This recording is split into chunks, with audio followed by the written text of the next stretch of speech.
Yo, people, what's going on? Welcome back to the channel, man. Welcome back to Saeed TV. We are back live for the MUFC Unfiltered podcast. Sunday night, you know the score, man. Win, lose, or draw. And there's been a lot of losses, but we're here, consistent. You know what I mean? With the brothers. We don't want to. Yeah, it's true, though, isn't it? Like, bro, we're here.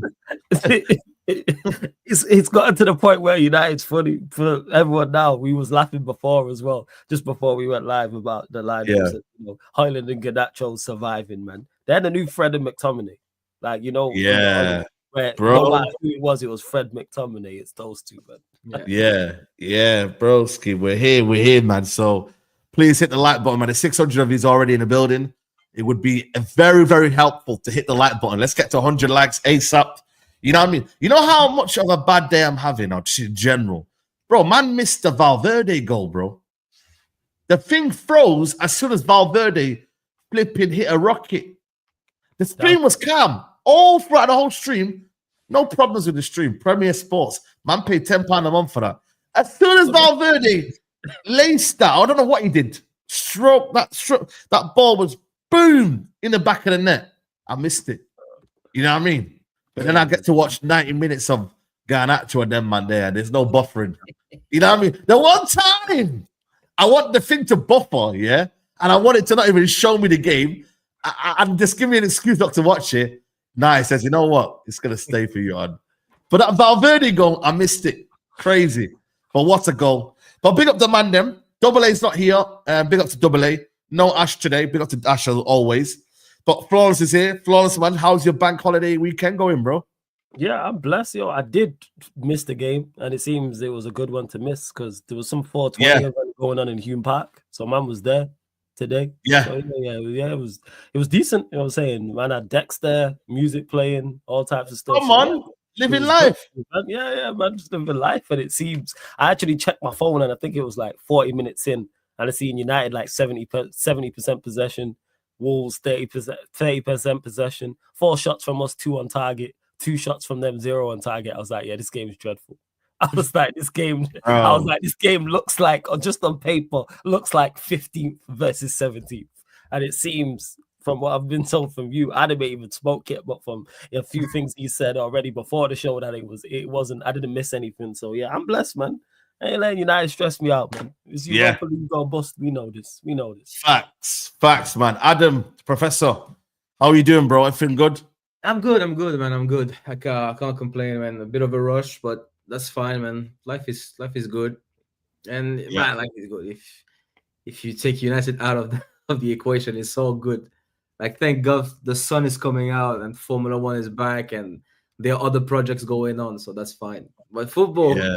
Well, that's not going good, is it? Bro, it's mad, man. Even got Don in the chat chilling, man. You know what I mean? Saying he's got some wine on deck, you know. Now, enjoy yourself, man. I hear it. Last minute winner and that from Neto. You know what I mean? Like, you know what I mean? I wonder what it feels like. You know, them ones there. Because, you know, like in the Premier League, especially, Europa League, I can tell you what it feels like. But Premier League, there ain't no last minute winners, I'll tell you that. Big up from Switzerland, man. Always pleasure, man. But yeah, man, 15 losses, guys. Today was a strange game. It wasn't our worst performance, but it wasn't our greatest. We had some good spells, not so good spells, but overall, it's a lack of quality, lack of strikers, lack of clinical finishing, and and then a moment of brilliance from Sarabia, man, who, you know, I had on my fantasy, and that's about the best bit about it. You know what I mean? What a free kick it was. Yeah, it was beautiful. Yeah. And like, you know what it is, bro? Like, it's just not great in the Premier League, man. And we've been losing, bro. For Amarin to have 6 wins in 22 or 21 games? 22 games. 22 games, yeah.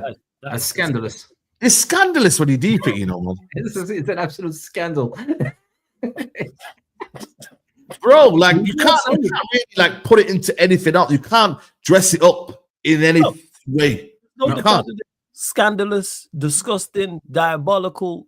Pick a word to describe it. Embarrassing, unacceptable. Shameful. Any word you want to use, like, to describe it. There's no defense. I don't care what players we have, Yeah. they're better than 6th and 22. But you know what? If the last 6 months with Amorim were like today, I'd be optimistic for next season. I could defend him because today the lack of quality show, obvious. But today was not the previous days because we had some good bits. Like first half, I was happy. I can't lie. I thought it was one of the good performances we had recently.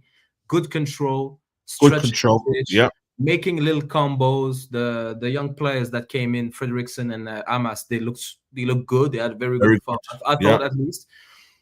But if it was always like this, but you can see the lack of quality, as we've seen today, I would say, you know what? Amorim is doing a fine job. Or at least his job is very difficult. So with better players, I expect better things to come. But today, in general, not today. In general, it's not like this. It isn't, man. It's crazy, man. I think that's 5 teams now that have done a double over us. You know, that is a point. Games. you expect that is, I know. I was going to say that is what 30 points lost from teams that's beaten us twice. And under Amorim, I think most of them have come under Amorim, you know, which is mad. I believe, Ten Hag wasn't here long enough to play most teams twice. That's why. Yeah. Because he left in November. So I think how many games did Ten Hag lose, by the way? I'm trying to think, like West Ham game. Well, we know this. We lost 15. So if we lost 15 already, we just have to total it up. How many games we've lost in total? Yeah. That's a better way. Yeah. If Amorim's wait. So we've lost 15 games in total. How many? Amorim's lost 12. So that means he lost 3. 3. Yeah. It means people say 4. 4. He lost 4. Oh, he lost 4. So that means Amorim's lost 11 then. Yeah, because we've lost 15. Basic maths, people. You know, it's not my forte, but No. That's it. Yeah, Amorim has lost 4. Yeah, basically. Yeah, you're right. Yeah. So Ten Hag lost West Ham. He lost to Tottenham. He lost to Liverpool. And he lost to Brighton. Yeah, but we always lose to Brighton. We always lose to Brighton. And Ten Hag was sacked after how many games, guys? November. How many games was Ten Hag sacked? Was it like 14? Well, Ten Hag's had 22 matches, right? I mean, Amorim's had 22 matches. 28 because he won 6 and lost. No, exactly. He had 22 games. You're right. Yeah, 22 matches, and we're on 33. No, but then Rude had 4 games. Yeah, exactly. He had Chelsea. Yeah. He had Leicester. He had. Let me just go back up the fixture list now. Yeah, let me know in the chat, man. Yeah, I'm just trying to work it out to see like what one. You know, what I'm saying, guys. We had Leicester. Did we play? Wait, no, that was before that. Sorry, my bad. Let me just further up. I think maybe a couple of them was Carabao Cup. One of them was one of them was a Europa League game as well. Yeah, because Amorim's first game was Ipswich, so his 4 games he played was Leicester in the EFL Cup, Chelsea, PAOK, and Leicester. They're the 4 games. So there's only so it's only 2. It's only 2 Premier League games in his run. Yeah. So then Ten Hag had how many games then? So 24 of them. 24 of them are Amorim and Ruud, because Ruud had 4. Wait, I'm confused because we're talking defeats. So Ruud had 4. I think it was 9 games. 9 games. There we go. 9 games. Yeah, 9 games. We lost 4 in 9. That's what I'm saying. That's why they sacked him. We lost 4 in 9. He was a bum, let's be real. He was a problem as well. He was always going to be up. But Amorim took us worse than that. How did we go worse than 4 in 9? Yeah, no. That's mad. And also Ten Hag lost to 20, member as well. He lost to 20. Nah, we drew. No. Yeah, we drew. Sorry, we drew to 20. But hey, don't do that. We're the only unbeaten. We drew to Porto. Remember, we're 2-0 up against Porto. We drew to them. Yeah, we drew to Porto. Yeah. We drew to Fenerbahce as well. Remember, we were drawing like we're bottom of the group member in the Europa League. We're like because we drew the first 3 games. Porto, Fenerbahce. Yeah, we just don't win, basically. Yeah, we just had it was pure draws. Yeah, man. So it's been like the cycle of Man United in the league. It's been very, very bad. Like so people that say, "Oh, Ten Hag was not worse and whatnot," he Ten Hag. There's a chance that Ten Hag has this sort of season. Maybe it's not 14, 15 losses in a row, But there's a situation that Ten Hag also could have had this amount of losses as well. Yeah, you know what I mean? You don't have us 3 comparable. points above 17th. We're probably 10 points above 17th. Yeah, That's probably the difference. yeah. That's It's about comparable. I think. Yeah, but it's all dreadful. Like I keep saying, Yeah. with Amarim's took us from dreadful to diabolical. No. Neither of them are acceptable. Ten Hag was dreadful. Amarim's worse. It's been terrible. Yeah. And that's just saying, by the way, that's just calling it for what it is. Doesn't mean what Flores is saying that he's manager out. He's just saying that. Let me just clarify that. Yeah, because you have to clarify for the people. Yeah, you have to do because people say, "Oh, no, you know why? Because I want these players gone first." First facts, bro. Yeah, exactly. Players Yeah, go first. I want these now. If the players go and they say, "Hey, Amarim, you can go with them," cool, because this is unacceptable. However, players first, and the ownership. Look, I've been looking at you lot since you lot got in, because this could be deja vu all over again. I feel like we're literally. You mentioned about United being in a cycle. It feels like it's a cycle. This summer coming up feels like the Ten Hag summer. Some people want him out. Some people want him to stay. They ended up keeping him, backing him with a load of money and players, and it got worse. So what happens if they decide to keep hammering, which they are going to, back him with a load of players, which they are going to, or some players, and then the season gets off to a terrible start? Wait until it turns November where we kind of sat 11 games in. Let's say we've 5-6 losses, couple wins, and the rest are draws.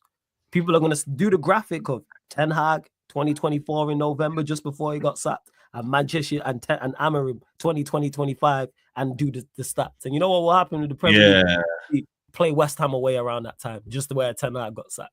Yeah, West Ham away. Yeah, someone like that. Someone like that.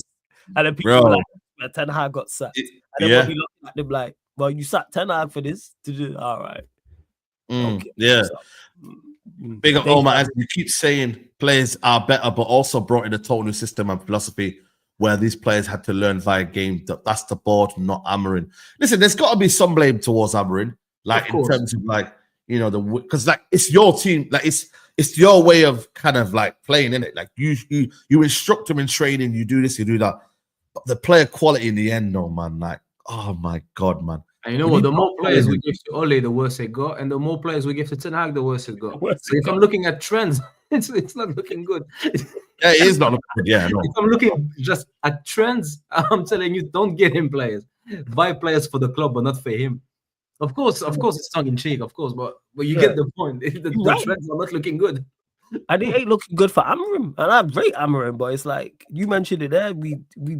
If we bring in players and get off to a terrible start, the amount of pressure he will be under and the amount of pressure the board will be under to sack him. If he's where Ten Hag was 11 games in or worse, the pressure is going to be crazy. Yeah, no. That's why I said winning the Europa League is so crucial, yeah. Because if he doesn't, and say, for example, he is ended up still the manager, he gets his players, that next season, yeah, the start of next season is so crucial because he has to go on a little bit of a run. And I mean a run where you lose one game in your first 5. Do you get it? Like, exactly, because you lose one. We've been so bad that for anything to be half decent next season at the start of the season, it needs to be a dramatic jump. That's how bad we've been. Like, even to be half decent come November next year, it needs to be dramatically better than what we are seeing now. Like, a lot better. And that would be 8th or 9th, which is not good. Right. But Saeed, do you think... But then I'm looking at it though, before you go flawless, yeah? You go. I'm looking at a team like Wolves. How have they got 5 wins in a row and we've not won 2 games in a row? You know what? I'll tell We you won what. 5 in a row. They were 13 points behind them. And listen, we shouldn't really gas Wolves here. Yes, they've got Konya, they've got Strand Larsen, but they have conceded more goals than us. I think they've conceded over 40 goals than us. 40 goals. So do we gas up Wolves? Or do we look at ourselves and think it's damning on us? Or do we praise Wolves? I'm still like, I feel like it's a bit damning though that Wolves were 13 points ahead of us, and now they've got 5 wins in a row. How have we not got 2 wins in a row? Because you know what? There's this thing with the United fan base where criticizing the manager is a bit like a blasphemy. Like, you know, even at the moment we are criticizing the manager, and we have like to make like statement like this is not Amorim out just because we all have to quit. Like we are we're all always afraid. Yeah, we're just talking about it. Exactly. Like, he's damning Bear that. in mind, with Wolves' 5 wins, they do deserve credit, but they have also beat 5 of the worst teams in the league. Who have they beat? I just checked their run. So it started, they beat Southampton, they beat West Ham, they beat Ipswich, they beat Spurs, and they beat us. But the only teams we beat in the league are Fulham and the bottom 3 and Leicester and someone. Yeah, exactly. And West Ham. In them teams there, we haven't beat West Ham. We haven't beaten Tottenham. Who's the other ones you said? Ipswich we beat. We beat Southampton. Yeah, we beat Southampton. Southampton, it's because Ahmad was clutch. But we were not winning that game. Oh yeah, that's one of our worst performances, that home game. I keep saying that. Because we won 3-1, people just overlooked it. That performance, I think, is one of our worst. We've lost games and performed better than we did in that game, in my opinion. 100%. Yeah. Today, for example. But don't get me wrong, though. Like, yeah, the fixtures have been kind to them. But I still think... Oh, they took advantage of it. That's not me taking a shot. They've took full advantage of that. Because if they would have lost those 5 games or got mixed results, they could be well in a relegation battle. So that's not me criticizing Wolves. That's them looking at it and taking advantage of a favorable run, saying we've been incapable to do, and it's damning on us to answer your question, Saeed. But I'm saying them 5 fixtures that we have right now, yeah. Do Man United win 5 in a row?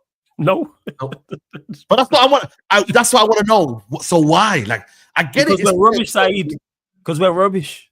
That's why. No, but everybody's rubbish. Crazy, man. Manager's performing rubbish and has just turned a dunce since he's got here. We know the quality of the players, and we know what the board's like. It's just rubbish. From what does Norridin always say? A fish rots from their head down. Like, it's rubbish from top to bottom. Everybody has to be held accountable. Where you want to proportion blame more or less, cool. But like the super chat said, the board are culpable. Yeah, Matt, yo, 110%. bro. They're not blameless. Do I blame them the most? No. But are they blameless? Also, no. This falls on Amorim. This falls on Amorim. He can't pick the right players. Yo, we win all 5 comfortably. Screenshot. Yo, we just lost. What do you mean we win all? I don't get it. Like, you're talking about the 5 games. We can't win anything comfortably, let alone 5. We win nothing comfortably. We lost to Spurs both times this season. And even the Europa League game, like it was mad and it was exciting. It was a nice thing to live. But I have to be honest with you guys, there's a slight underneath layer of little bits of embarrassment about that result against you. Yeah, no, 100%. It's more relief that game more than anything. This is not comparable to Liverpool in the FA Cup last year or PSG a few years ago. This was mad because football is mad. Yeah. But it's a bit embarrassing, like talking about one of the greatest nights of our life. It wasn't. I went to play chess right after. I was fine. It wasn't. It was a mad game, of course it was. But it's just not good all around. It's not good. Yeah. I think today the defense was good. Midfield was good. I feel like we brought subs on. We actually were worse when the subs came on. Yeah, do you want to go there? Because yeah, man. Mason Mount, bro. You know that summer of 2023, that might have like damaged us so badly that we might not recover for at least. You know what the worst one is? It's whatever all the things that happened between March 2019 and August 2019 when we gave Oli the full job, bought Maguire, all of those. You know that period plus summer 2023, those 2 windows are my life. Yeah, bro, I can't lie to you, bro. Man, Mason Mount missed 3 chances. Like, brother, he's actually allergic to shooting on target. Like, bro, like, is he? Have you ever seen him like have a shot that is decent and he gets like? Numbers tell you that he was like this. He was like this at Chelsea. His numbers tell you this at Chelsea. He's never been prolific.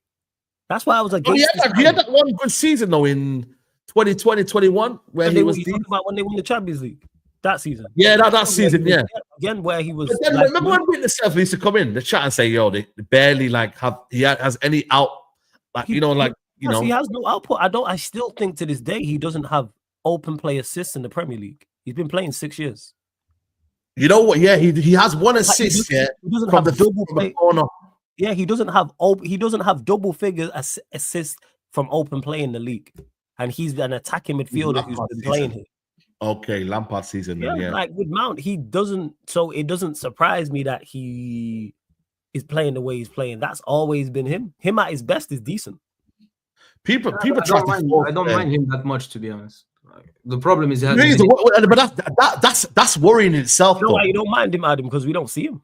We don't see him. When he plays, you know what? If he was to stay fit, I would play him over a lot of players. Oh my god! I'm I looking would pick him over Garnacho. I I would pick him over Bruno as well, and people can laugh all they want, but I would. No, I wouldn't. No. I would. Seriously, Adam, Every day of that's the why week. you're wrong. I genuinely would not pick him over Bruno. Bruno at least has output. At least Bruno can actually make games. You know, like you can influence games. Mount he influences games too much. What our board have got us arguing over Bruno Fernandes or Mason Mount. No. I genuinely think that right there. I genuinely think if you compare Bruno and Mount, No, sorry, I don't compare the two. Saeed, you know what? I think for me, I'm not often wrong. You know what, Saeed? I'm not often wrong. Yeah, you know my record is decent. Yeah. I'm picking Mount every day of the week over Bruno. What? Every day. He doesn't do anything on the ball. He doesn't do nothing. Exactly. You know what, Saeed? You're looking at it from the perspective of what does he do. I'm looking at it from the perspective of I want my team to play well. We looked better before Bruno came into the team because not everything had to go through him today. No, I'm not saying. No, by the way, I think Bruno's impact on the game today was bad. Like he had a bad cameo. But what I'm saying is, I will take Bruno Fernandes every day of the week over that Mason Mount scrub. He's a scrub. He offers nothing. He offers nada. Yeah, I think you know what, Saeed. I think you're just annoyed with the signing and with the play. No, I'm not annoyed. Bro, if you honestly, I wrote a tweet today. I'm not annoyed. I said, we should start Mason Mount today because I feel like we need to see something so that he can help us for the Europa League. Because you need to build a bit of rhythm. Mm-hmm. We need everyone. We need everyone here. We can't win the Europa League by not having a good squad. Atletico Bilbao today, they used their second team and they nearly survived the draw. They nearly got a draw. They used their whole squad. What was the score? 1-0 Valverde's brilliant strike. I was asking because they drew a lot of games. Sorry. Look, I'm not saying Mount was great. The Mount signing was an absolute disaster. It's a complete wreck. But I'm telling you, if both of them are fit, and I'm trying to have control over a game, and I'm picking Mount. Control. He doesn't get the ball. Control. He can control the ball and pass it to 5 yards better than Bruno. I can't lie. No. And I don't think we're going to agree on this. But so far, because you know what's Bruno, I don't think people realize. People are just looking at the goal. Today, without Bruno, was so clear to me. I don't know if for other people, but it's so clear. Because when Bruno is here, he's always shouting. He's always, give me the ball, do this, run. Everything goes through him to the point where none of the other players play the game. So what happens today is we were actually able to stretch the pitch a bit more. We were able to actually put crosses in. I thought we took care of the ball today. We took care of the ball more better today. We took care of the ball. We had good combinations and patterns of playing this and that. We were actually putting the ball towards the box, but just don't have a good striker enough. But when Bruno come in, everything goes to shit. So that's why I'm not saying I was not in favor of the Mount signing, of course, and I would selling. We can't sell him though. That's the problem. My thing is, you can't get rid of Mason Mount right now. Like, who's gonna buy Mason Mount? How do you put Mason Mount into a package where, a club wants him? Like his injury record isn't great. He's like, bro, who would want Mason Mount at the club now? How much would he be worth? And how much of a loss are you taking on Mason Mount? That's why I'm saying it's so bad right now. Take the hit. But somebody would buy him. Who that is, I don't know, but someone would. I'm struggling. I really am struggling. Yeah, but we would say that about Hojlund, and he's been linked with moves away. Do you know what it is, bro? I think the gap's getting smaller. I think you could go and get a Mount from the Championship now. I think you could go and get a similar player. Like Mount isn't a player that you look at. Okay, you could go get a Mount from the Power League near you, Saeed. What are we talking about here? We all know players better than Mount. The problem, I'm not saying Mount is great. It's easy to have a go at Mount. It's easy and it's it is. You can't defend him in any way. But the point remains. I think he's a less disruptive player than Bruno. And in the team that we have at the moment, we need less disruptive players. And the impact was clear today. The impact was clear. Like, we need better than both. I think both are not great, but it's so obvious. You know what? We should just focus our energy on one player, man, and that is Rasmus Hojlund. I need this guy sold in the summer. He is an absolute scrub, bro. You know, like this one we can all unite on, yeah. This one we can't even disagree on this one. And anyone in the chat that wants to disagree, please bring your arguments forward. Yeah. Like, I genuinely think this guy is just allergic to goal scoring. Like, you know what? You got to give it to Garnacho today, yeah. Listen, you like, I don't rate Garnacho that highly, yeah. Like, but Garnacho put a ball on the plate for him today. Garnacho put a few decent crosses in today. Dogu put in 2 brilliant crosses today, yeah. And bro, it needed a striker just to get on the end of it. It needed someone to make a little bit of a run and get your head on that and score. This brother's movement is so bad, bro. You can't coach that. The brother, yeah. I don't know if you've seen this flawless here, where he got away from the defender. I thought, well done, man. Yeah, you did the hard part here. Now look up. He's got Dogu and someone else on the right hand side. He could pass to them, or he could be a bit composed, go on his left foot and take a shot. He's so slow, or he's just hasn't got that within him, and he loses the ball. It's a good tackle, but you're in control of that situation there, bro. And it's like you don't have an advantage. When he has the ball, there's no advantage. You know how peak that is? Where you don't have an advantage as a player. You don't have so I just honestly, bro, like, it's not even a thing about confidence. Like, confidence or no confidence, I am not for this player. I never wanted him to start off with anyway. I just said, you know what? Let's see what it's about. Prove me wrong. I gave it time. And for me, it hasn't worked out and needs to go, man. And the manager's look like he's had enough as well. Don't know if you see the manager, what he said. No, what did he say? What did Amram say? Yeah, bro. He basically saying, yo, listen, I can't teach people how to put the ball back in the net. You know, he's basically like, yo, these guys have to score their chances. You know? Yeah, he goes, look at it. He goes, here. The only way I can show you is show videos. What did he say here? Look. He said, the only way I know is to show videos. He needs to score a goal. He will not score if he's out. Out in what sense? I don't get it. Out as in, like, you know, like he's just out of the team, or if he's out of the position of the goal, or not in the right position, basically. Yeah, what's he talking about? Again, but then you're playing. Exactly, that was what I mean. That's what true. So much about this manager is he'll say things like that. That statement is spot on. And then you're playing for the next 10 games. And then you'll be on the touchline stressed. You caused this. If he said that in February, I would say, yeah, be ruthless. I don't care. But now, I'm like, yeah, but when you had many other options, and before Zerski was injured, you were still playing him. So, what are you doing? Because now I have to take everything Amarim says with a bit of like. So okay. You want the full quotes? He scores a goal. He won't score if he doesn't play. He has to score 1. Maybe that will be enough. Not much. What do you want me to do with that as well? So this whole thing of if he scores 1, the rest of the goals will come. Exactly, it's bullshit. That's BS. Because he scored. Let's not forget that. Did he not bag against someone and break his duck? Leicester. He scored against Leicester. Yeah. And then he did his celebration as if he was on a scoring run. And what's the goal drought since Leicester? How many games has he played since? He scored 1 goal in 26, I think it is. There we go. Something like that. And then he did his celebration again as if he was like. The last goal before that was Nottingham Forest. We played Leicester the 16th of March. All right, we had the international break. Then we played Forest on the 1st of April. Now the 20th. Yeah, 2 in 27. That's it. Good Christ. Jesus, some people defend this. 2 in 27. I seen the comment you put up at the start. Someone's like, he's our only striker. Why you criticize? Don't play him. I played Bruno ahead of him. Yeah. I would never play Bruno, but I would play Bruno striker ahead of him. I play Bruno. Play Cheeto, man. Obviously, Cheeto in the Premier League, but you can't play him in the Europa League. Yeah, play him in the Premier League.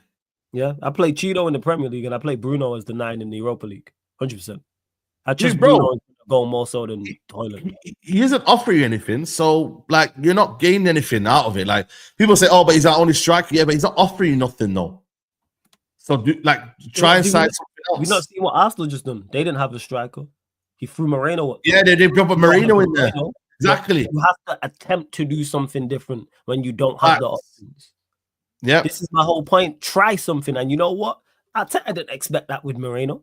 No. Now he stumbled across something that has actually been effective and helped Arsenal. Maybe he plays Bruno there and it works. All we need it to work for, people, is 2 out of 3 games. If we remain in the Europa League, if we remain undefeated and win 2 out of 3, we win a trophy. That is it. Because we need the money. Need to work. That is legit it. 2 from 3, remain undefeated in the Europa League, win 2 out of them 3 games, and we win. We don't even have to win all 3. This is what I'm trying to say, bro.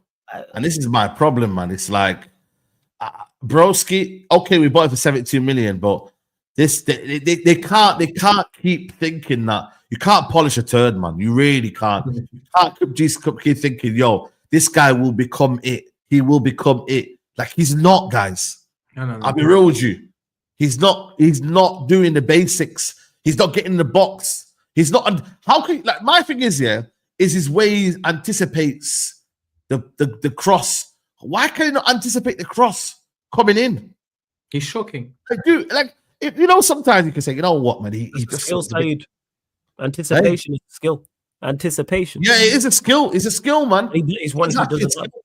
No, go on, carry on. Sorry, I didn't mean to. No. I'm just saying, like, I agree with you. Anticipation is a skill. Like, you've got to anticipate. He's always a couple of yards away off. He's always a couple of meters. Like, it's just like, bro, like, if you can see, right, okay, cool. Garnacho's going to come on his right foot. Right, I've got to be on there. Let me peel away from my defender.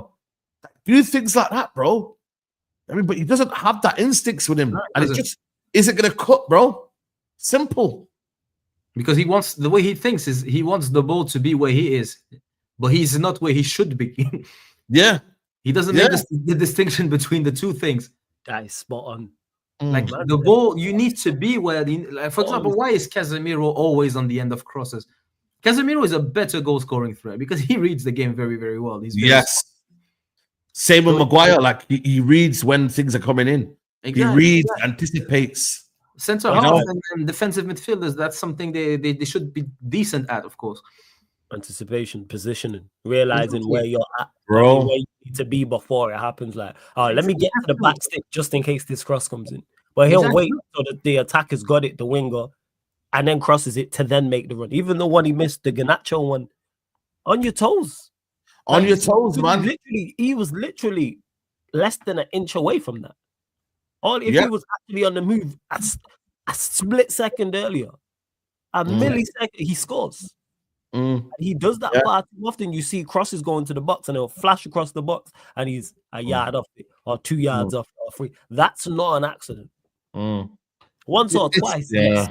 But this has happened consistently. Yeah. Dreadful. This comment here, there's not a lot, man. There's not many, I can't lie to you. But I just think for me, it's like, I don't rate half of these players, so it's like I'm not gonna get the manager to be like, yo, improve. Like, don't get me wrong, we need to see a better system and more clarity in what we're doing. But I just think for me, can you really expect a lot from these players, man? I don't know. And Mason Mount, he should be at least having something about his game to be performing better in the team. You know, maybe Ahmad before he came in. That's why he thanked Ruud van Nistelrooy. I don't think Mount was poor today in the chances he missed, but every time he played, and he played for a total of like 40 minutes, but every time he played, he controlled the ball and he moves it very well. It's not great, but it's just better than the rest.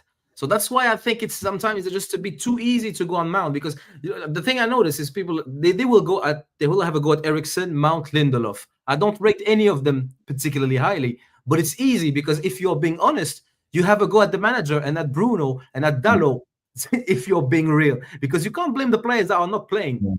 We are terrible. We have 6 wins out of 22. How many minutes Mount and Lindelof and Eriksen played? None. So it's Hojlund, it's Garnacho, it's Bruno, it's Onana, it's Dallo. Those are the culprits. The Ugarte to some extent. He's playing fine today. But how many games have we improved the moment Ugarte was subbed off? Too many for my liking. Let me ask you a question though, yeah. Like when you looked at when Amran was getting signed, yeah, do you reckon there should have been a bit more? Like the problem is with the manager. First of all, the manager, he said he don't want to play Rashford and you don't want to play Anthony. So they're two players that went right. But then do you think the club should have said, you know what, if we want this manager now, this football that he's going to play, it's not going to be effective for the Premier League right now, as in the 210s, you don't really have 210s that can play there. Like the wing backs are still not particularly ready or can do the job. Like the midfielders that you need to play in them positions as well are not maybe what you should have got. I mean, like when you like it was a recipe for disaster, you know. And I'm not saying that they envisaged for him to be losing these amount of games here, but was this over before it started? Because it's like, bro, like Garnacho ain't a left 10. You know, like he ain't, bro. Like even Mainu today, like when I really watched Mainu today, I didn't really see him much in the game. If I'm being true honest with you, like touches were nice and whatnot. You know, like I don't know if this is just a cup team we're dealing with right now, or next season we go and get in the players, and it has to be specific key players, bro. Players that go into that team and really cook, like a Cunha, like a Edison, like a Osimhen. You have to really get these sort of profiles for the system to really, really do its job. If you don't, and you're relying on Garnachos and Hojlund again, alas, bro. Even a Rashford in the system, he's not a 10. No, He's not, bro. But you know what my problem is with that, Saeed, is like he came in November and his job was to make the most of what's left of the season and assess the squad. Yeah. And the board's job and ours was to assess him. So it like he was assessing the squad and we were assessing him as well. Because if we get better players, it's easier to do the job if you have better players, but that doesn't take a great manager to do. Like that's basic. If you get better players, you have more chance of performing better. So far, he hasn't shown much. So then is it therefore a failure from the manager from when he was assessing the job to be like, yo, like I don't know if I've got the right profiles to come in. But then again, they said to him it's now or never. So they kind of pressured him to come into the job. You know what? Like, and you know what, Saeed? I'm a big fan of tactics and football and profiles and everything. But this profiling of his players and I think it's been a bit overrated. Of course, no one gets the perfect profile. Like it's very rarely happens. Like you don't get the perfect type of winger, you don't get the perfect type of midfielder, but you still make the most of it. Like this profile thing has been blown out of proportion in my opinion, to be honest. Because how do we know it's the right profile? How do we know? Like there's no guarantee before you buy him. So what? They're going to buy players he had before. We did that with Ten Hag, didn't work. So what's going on there? We don't have a guarantee for we also don't know what the manager wants, you know, as well. We don't know what kind of players. I'm hearing that the manager, the reports are saying that the manager wants Eze. Is Eze gonna lift this up by Eze a lot? Well, I understand why he would want Eze, but we could sit here and say go get Eze. That's easy. We could sit here and go get Cunha. Say go get Cunha or Semenyo. It's about gelling together, isn't it? Etc. That's the easy part. Looking at the Premier League and going, all right, who are the good players who can play left 10, right 10, wing back, central midfielder, whatever. Oh yeah, let's go get Belieber from Brighton. Obvious. He's a good player. So of course he improves us in that area. So if they're going down that route, cool. But this is where the manager, the entire recruitment team and the board have to be on it and figure out exactly what the plan is. Because this whole thing about his profiles and all this stuff, he's not tried anything else to know if it doesn't work.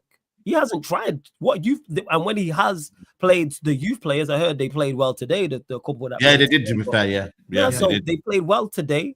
When he played Aiden Heaven played well. When he played Collier played well. Cheeto in the limited minutes, he played well also. So why have you not attempted? You haven't tried. I have no issue with him getting rid of Anthony or Rashford. I actually like the fact that he got rid of them. I also like the fact he dropped Garnacho and Rashford in the Manchester derby, because I thought he was going to continue in that vein, holding players accountable for poor performances. One of my biggest criticisms of him now isn't the results, as diabolical as they are. It's how we've got to the results. Adam said it. If we would have played today in the first half, if we would have played like that all season long, or just under Amorim, I would be less harsh with my criticism. If he was experimenting and we had these results, and you was trying many different things, I'd be less criticism. I'm like, all right, at least. Yeah, I agree. We had control today, which we never do. If he had played youth players and these results had gone on, I'd go, hey, fair. You know what? Fair enough. You tried the senior players, it didn't work. You tried youth players, it didn't work. You tried a mix of the two and it didn't work. You are doing everything in your power. Even though your tools are not the best, you are trying everything you are using all the tools available, whether they're good or not. Because we keep mentioning profiles. I'm sorry, there's a wing back in the youth system that can do better than Delo. There's a striker who can go 0016 like Hojlund. There's a 10 in the youth system that can do exactly what Garnacho does, which is next to nothing. The centre back, as we've seen when he played Heavens performed better than Maguire and Lindelof. So why is he not playing more? True. For example, in the comments, I see Z said he played a weakened team today. The scary thing is we looked better. Weakened team. Listen, sorry to go. It was a weakened team, but still a lot of players. None of our teams are strong. We're rubbish across the board. Exactly. But we look better with the so-called, because look, he didn't have Dalot and Bruno on the pitch. And we know he never drops them. So obviously it's a weakened team in his eyes. He perceives it as a weakened team. We looked better. We had more control. We looked more like a team. It's not great. The team is not good. Let's not. Yeah, we're looking for small little positives, isn't it? Yeah. It's not great. It's not great because, you know, Saeed. I also think Wolves played into our hands today. They were poor, man. They didn't even. But then again, Saeed, were they poor or we played better? Because if we have the ball, you can say we played better. Yeah. But I also think the Wolves were literally. They weren't interested in playing today. That's why I don't really believe they deserve to win today. I think they should have ended a draw, and that's it. You know what I mean? Like, it was a 0-0 game. Everyone go home, happy, smiley faces. They didn't deserve to win it. I don't think we deserve to win it in the end, because like, you can't say being in the right place is going to deserve you a goal. Getting a ball that gets whipped in is deserving of a goal. Still have to put the ball back in the net. Do you know what I mean? So I look at it, for me, they got a free kick. Eriksen was absolutely shocking in terms of why did he give that ball. And then they scored from that, and that was it. Yes, it's a fluke because it's a great free kick. It happens. That's annoying. That's why, exactly. But then again, usually teams look great against us, and Wolves usually look like they cooked us the last time, and they didn't today. And I'm not having it's because it's the end of the season and this and that, because it looks like gymnastics to me. Like you know what it is though? How much of these positives, create a better feeling in your mind that United are going to improve in the long term under Amorim? Is it enough for you to be like, I'm putting that together? Think, yo, we're going places under the manager, or is it do results bring you confidence, or is it these little positives that you get? You know what I mean? Like, it's the performances. This is what. Have we done enough performances under Amorim? That's a key question for people to be like, you know what? I feel like we're going under places right now. Yeah, I don't think so. So this is what my problem with today is. I thought today was like encouraging. There were like good bits, but I'm scared that he doesn't see it because he takes too long to notice things. Yeah, true. That's one of the I agree. problems. He takes too long to notice things. So why did we look more in control today with a midfield of Ugarte and Eriksen, which on paper you wouldn't say it? Like we had the who was it? Was that Hojlund, Garnacho, Eriksen? Who else was that? Mainu. Yeah, exactly. Yeah. So basic, and plus you expect, because people say Garnacho is weak. That's true. Hojlund is nowhere to be seen. That's true. Maino has been criticized for not being athletic enough and lacking like physicality. Eriksen, everyone says he lost his legs and this and that, he can't run. So that leaves Ugarte alone, which is he's not the biggest guy. He's tenacious, but he's not the. So basically, on paper, against Wolves, you expect us to not have control and get overrun.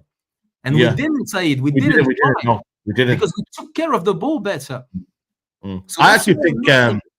Harry Amas brought a lot of that, and Fredericks as well. That Fredrickson They were was good. good on the ball. You play well. And Harry Amas was good on the ball. Like there was a bit more control on the ball for me today, which I liked.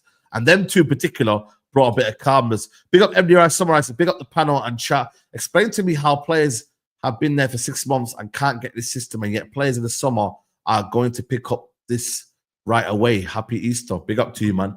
Big up to you, Samurai. Happy Easter. I would say that you would think the players, you would not even, well, you'd hope the players the club are signing fit the system.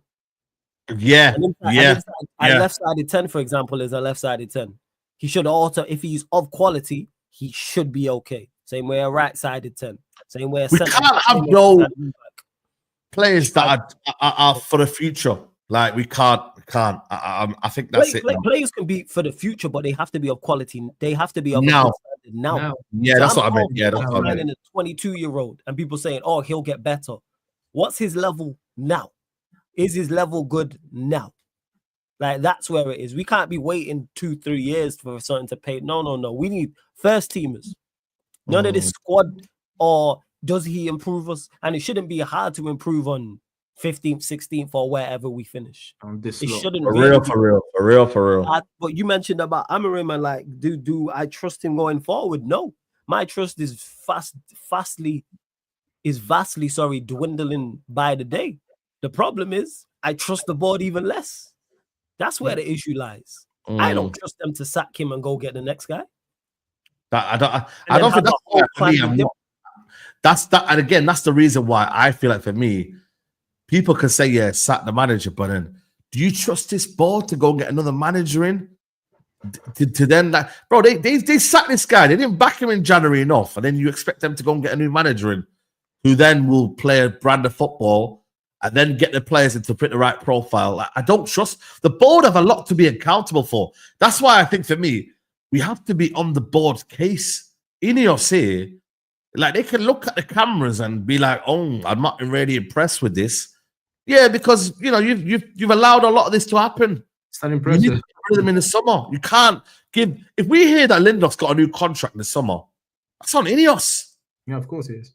If we hear that Lindelof, who was a captain today, that is a disgrace, then that's on Ineos. If we allow certain players to be still here and we don't play, if we don't accept the bid for Garnacho, that's on Ineos. I think I think with the Garnacho thing, I think that bum, yeah, he ruled himself out of the signing because he asked for too much wages. I think that was one of the things that broke the deal. I agree with you. The board was a disgrace, but I think that guy, I can't stand Garnacho. I'll tell you that. No, but you have to make these decisions, tough decisions in the summer. And if you don't get rid of players, because there is a possibility that we don't win the Europa League. So then what? If you don't win the Europa League, then what? What's your plan? Have you made a plan? Have they got a backup plan if we don't make Europa League? Because I don't think they got. Here's the thing: is it shouldn't. People have asked me, do I think like winning the Europa League impacts Manchester United, who Manchester United side and the caliber of player we sign? To me, they should already be working on signings now. It shouldn't be dependent on the Europa League. We should be identifying targets, talking to players, talking to agents, and everybody sat down and going, okay, these are the players we're looking at. These are the positions we are trying to improve on in the team. These are the players we're letting go. We shouldn't be sat around waiting, all right, if we win the Europa League to then go for it. The only thing it should change is, in addition, in the summer, if you do win the Europa League, you can offer players Champions League football. Maybe there's a little extra money. Maybe there's an extra 20-30 million available, for example. Cool.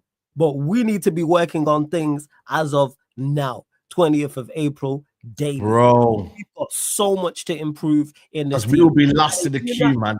I don't know. I don't know if they're doing that, because shout out to my guy Sheik. He said this since this board's got here, all they've done is been messing up. All they've done is been rectifying their own mistakes. Facts.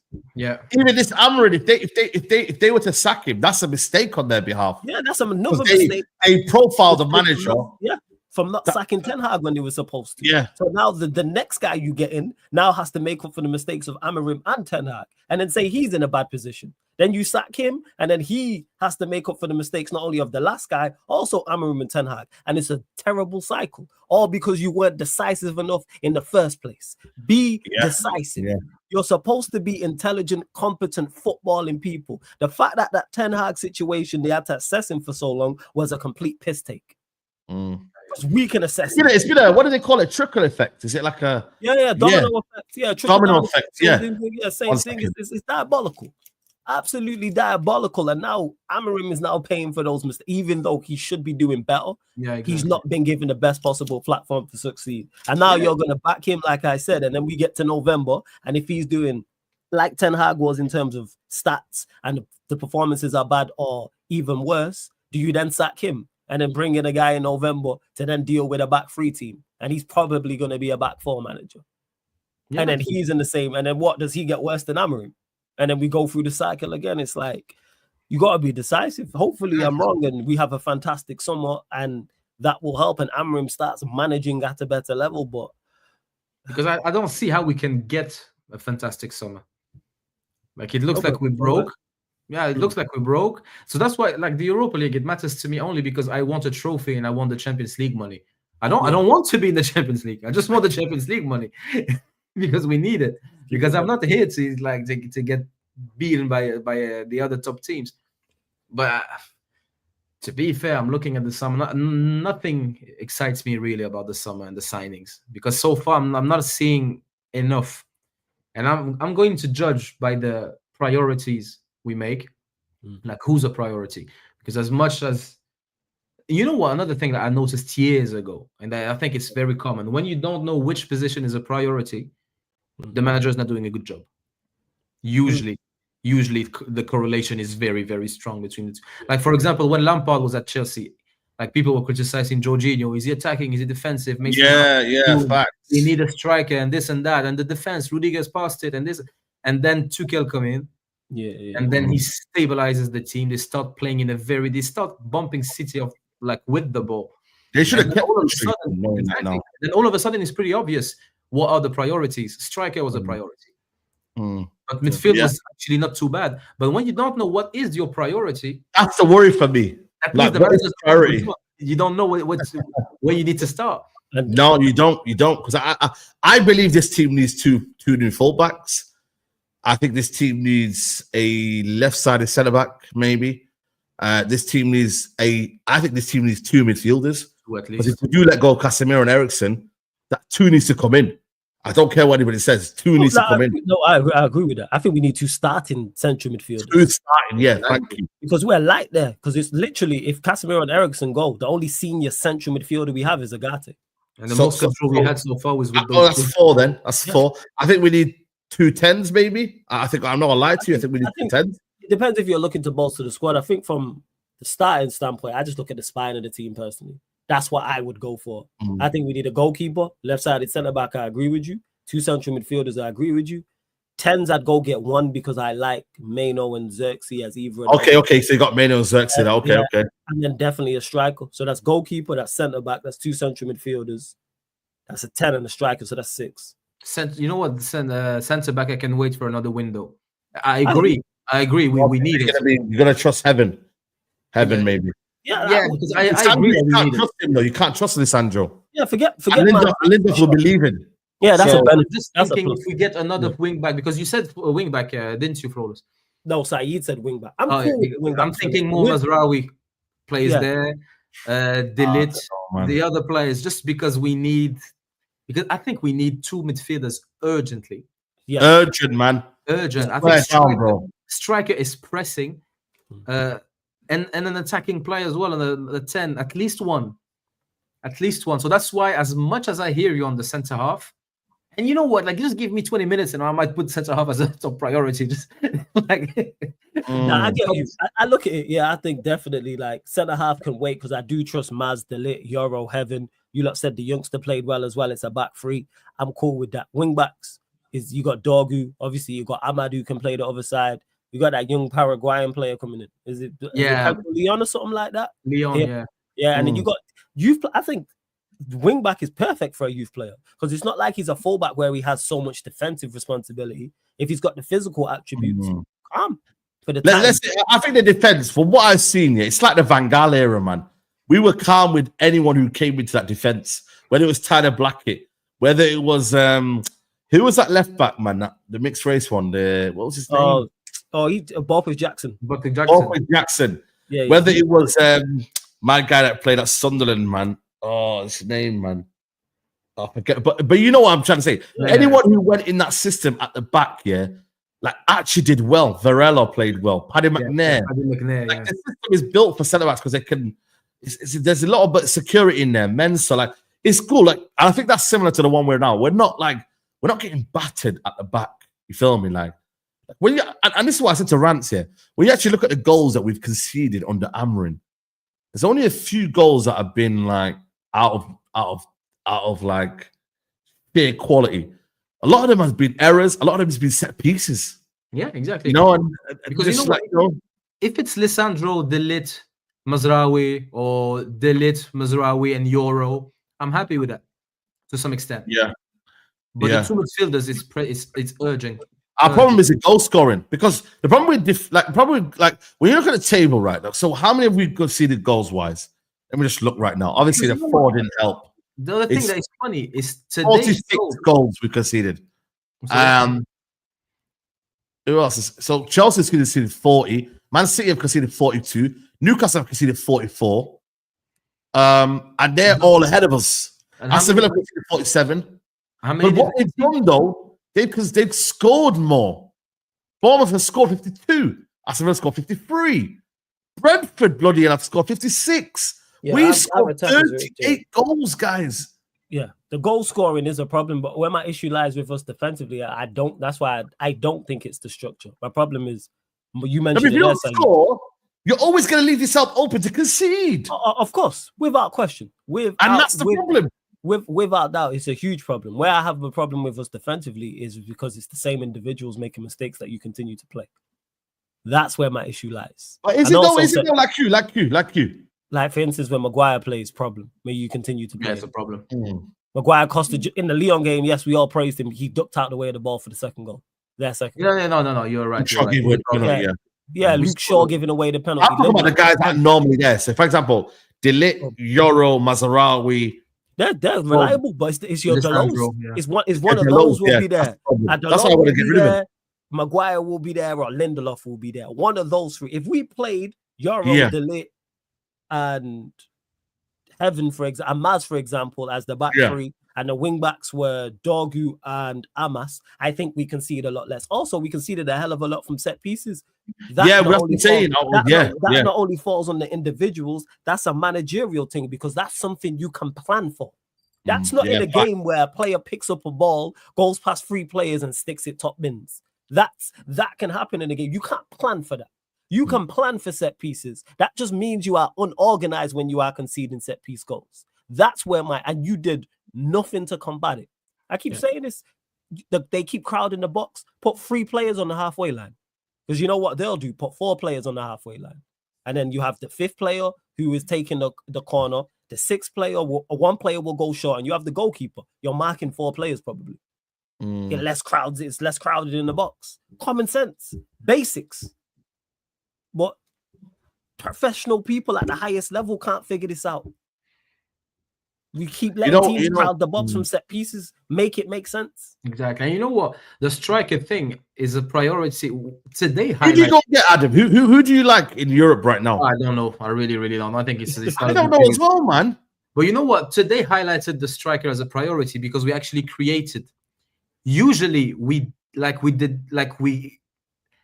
conclude that striker is a priority, but Hojlund doesn't miss chances. He doesn't get that much. He doesn't put himself in the right spaces. But usually we don't create a load, like waves of chances for the striker.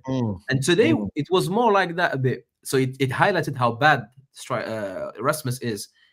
But today we played more like a team. So we were able to put the ball wide more often and behind the defense more often and put the balls in like towards the goal.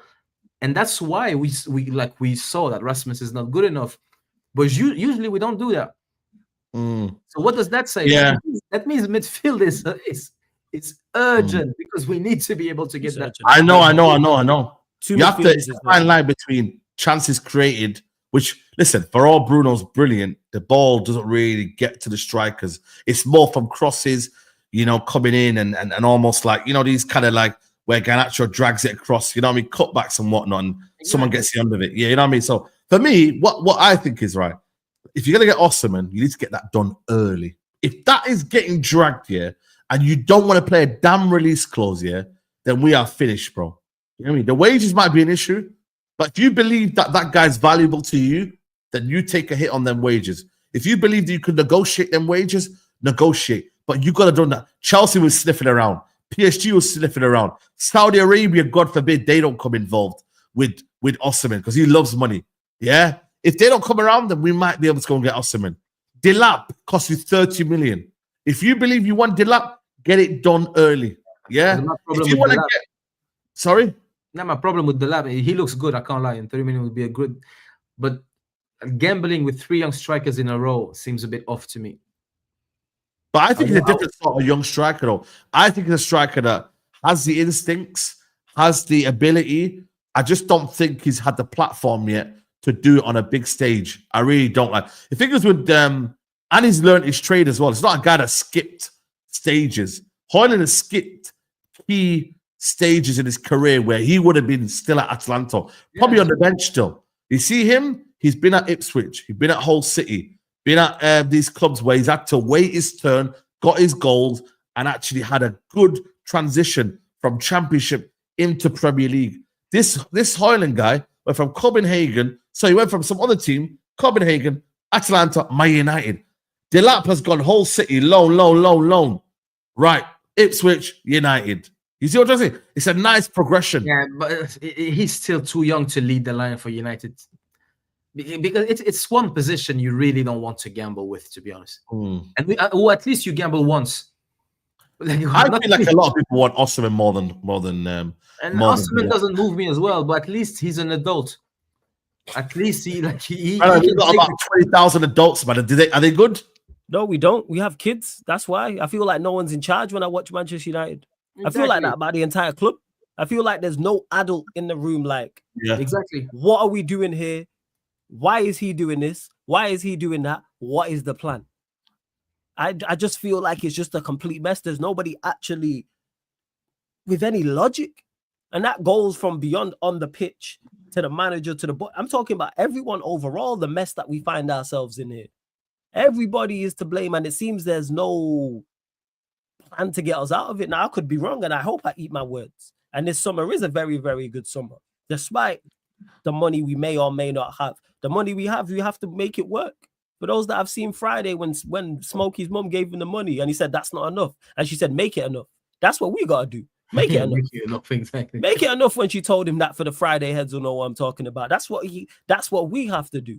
I think a goalkeeper, 2 central midfielders and a striker, they're the 4 priorities. Get them done ASAP. They should be targeted now. All right, here's the list 1, 2, and 3. Here's the goalkeeper. Here's the 2 central midfielders. And the central midfielders have to be of the right profile as well.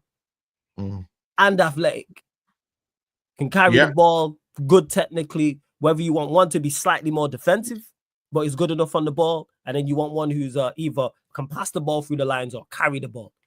Preferably both, but one will do type of thing. And then obviously a striker without doubt. I'd prefer to go for Osimhen just because I want someone who's been at the higher level. Than a Delap. High level, facts. Because he's been in pressure situations. He's helped Napoli win a Serie A. He's played in Champions League knockout stages. So I don't think he'll be overwhelmed by it. I think he'll thrive on it. And you mentioned the wages. He really incentivize. Right, though. Yeah, you're right. Incentivize the wages. Yes, he wants big money. All right, incentivize. Here's the base. Say he wants 300K and we don't want to pay him that. Just throwing out numbers. Say, okay, we won't pay you 260 apparently. Okay, so let's say it's 260, but we don't want to pay him 260. We want to pay him 150. We'll say, okay, here's 150, but the incentives could earn you over 300, could earn you over 350K. Score this amount of goals, this amount of. He's saying I don't need to prove anything to you. I've scored in Italy. All right, cool. Well, you keep it stepping. If you don't want it, you keep it stepping. Yeah, you keep it stepping. He can say, right, I don't need to. I don't need to prove anything. No, it's not about proving. It's not about proving anything, but it's about incentivize because you could earn double what you want right now. Chelsea did that and he rejected. All right, cool. Osimhen ain't the only striker out there. Yeah. Exactly. And I'm a fan of Osherman, but let's say I'm saying, because people have spoken about the wages, and I hear that incentivize should be it. If he wants 300, offer him something where the incentive he could get 400k. Are you as good as you say you are? If you score X amount of goals and get X amount of assists, and we finish here, or we win this trophy, or trophies, for example, that's where it has to be done. Trophies, So yeah. Osherman, yeah, it's Osherman. I rate. He's not the only striker out there. If your scouting department's doing what it's supposed to, you'll be okay. Yeah. Like for me, like I said, I this one has to be right. But then again, every play, like we got Ugarte, you know, like if you like, for me, I like Edison, but if you want to buy something different, go and do it now. Like I don't know if the Edison links are serious, but like, what if we need to do something in that midfield area? I don't know what United link with now. Is it a ball play midfielder? Is it a box to box? Is it a ball carrier? Is it what sort of midfielder are you looking for? Because in them two positions, yeah, you've got to be on it, bro. Seriously. Them two have got to be mobile. They've got to be creative. They've got to be collected. It's almost like you've got to have, like, you see how they had, like, back in the day, they used to have Kante and Matic or whatever. Like, remember in that system that they played 3-4-3? Yeah, Kante and Matic in there. They're all action midfielders, you know, like they've got a bit of everything. You know what, Saeed? They're resistant, they're good at carrying the ball, they're good at passing in between the lines, like Matic, for example.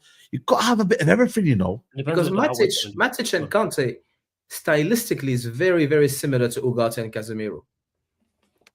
Because Casemiro and Matic, I don't know about that, you know. I can't lie. I don't know about that. Ugarte and Kante are very similar. You can I get what you're saying. Kante is better, but he's similar. I get what you're saying. Stylistically, they are very, stylistically, yeah, you're saying profile-wise, they're similar. And Casemiro and Matic is better on the ball than Casemiro. Casemiro has other attributes, but stylistically, they're the same pairing. Or like I'd pick Matic and Kante over both, but stylistically, they are in a way similar. Because Kante wasn't great on the ball. Let's not kid ourselves. As great as he is. No, I think he's better than what people say he is, though. I don't think he's like, you know, Iniesta and them, man. But I think he's better than what people give him, though. Like, exactly, just as much as he's good on the ball. Like, just as much as Ugarte is not great on the ball, but he can do things with the ball here and there. But I think Ugarte is very, very limited on the ball. Like, he can do a certain like thing, but that's it, though. Like, and the problem is in the Premier League, you can't just do a certain thing. You've got to be good at most things. Like you generally got to do good at most things, and I think especially in a system that we play in, you cannot be doing that sort of. You can't be buying them midfielders without complimenting them, bro. Premier League's about complimenting one another. It really is. Compliment each other. We don't do that. We don't compliment each other. Yeah, we don't, man. Look at PSG now. All them three midfielders compliment each other. Like you see, like people in the chat saying Matic, for example, was more of a deep lying playmaker. That's not true. Matic's weakness was playing deep alone as like the platform, like a boost. That's not his strength at all. So that's why we needed someone else next to Matic, or someone else instead of Matic. And this is why Casemiro is not the answer as well. Because when we signed Casemiro, I don't know if you recall, Saeed, but I was against the signing, very, very much so. Because I said, why? If the plan with Ten Hag is to play with the ball, I think Matic is better on the ball than Casemiro. So and Matic wasn't good enough to do that, to be that platform. So stylistically, I think my point holds still. Kante is great, of course, and I'll pick Kante over Ugarte. Yeah, listen, I don't know. I think Ugarte as a squad player, can do a lot next season. He could. I think there's place for Ugarte in the squad. He has he had a good game against. For me, what's the game we played? Lyon. I thought it was good against Lyon. He was pressing high up the pitch, winning the ball back. You know, he was box to box. Like, he can do a job in this role, but whether he becomes a key component in this team, I'm not sure. In the bigger games, maybe away from home, but at home, when you need to go there and win and go play your football, maybe Ugarte isn't the right guy. When you need to go away from home and you're a bit reserved, a bit more pragmatic, you want to just maybe go for a point, I think that's where, you know, we can see where Ugarte is maybe better at, you know. I love Adam Morton. I really do. Raphael. Adam Morton's a player that I like. Will United get him? I'm not sure. Because you know what? Football is so tactical and so scientific that home and away at the moment, it's not the same as home and away 25, 30 years ago. You basically play the same way, home and away. You adjust like with regards to the opposition. But people don't go away to play for a draw and play for a win at home. It was like that before, but it isn't anymore. So we need to be able to go and play to win, like home and away. So that's why I have a problem with having only runners. And I think I hear what you're saying, Adam, and that's good when that's the philosophy when you're a top side.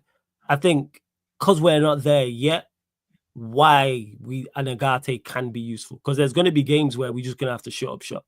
So you always have. Yeah. Like that shouldn't, and I agree with you, it shouldn't be the way we're playing. But because of why we are where we are, we have to. But then again, if you look at the quality, if you look at Ugarte, he runs a lot. Doesn't make us more compact. He covers a lot of grass. Yeah, he covers a lot of ground. Yeah, so like Fred was covering a lot of grass, but Fred wasn't. With Edison, he can cover the ground, but also is good on the ball. He's good, like in terms of Atalanta. Yeah. Okay. I think he scored today. I think Edison. You know what I mean? So for me, you've got like a balance there. You just need to get footballers, man, that can progress the ball, man. Footballers, you said footballers, man. Exactly, because I am sick, Saeed. So I'm fed up of not having footballers at my club. We keep talking about runners and physicality, and I hear it, but it's still, you still need to play with the ball.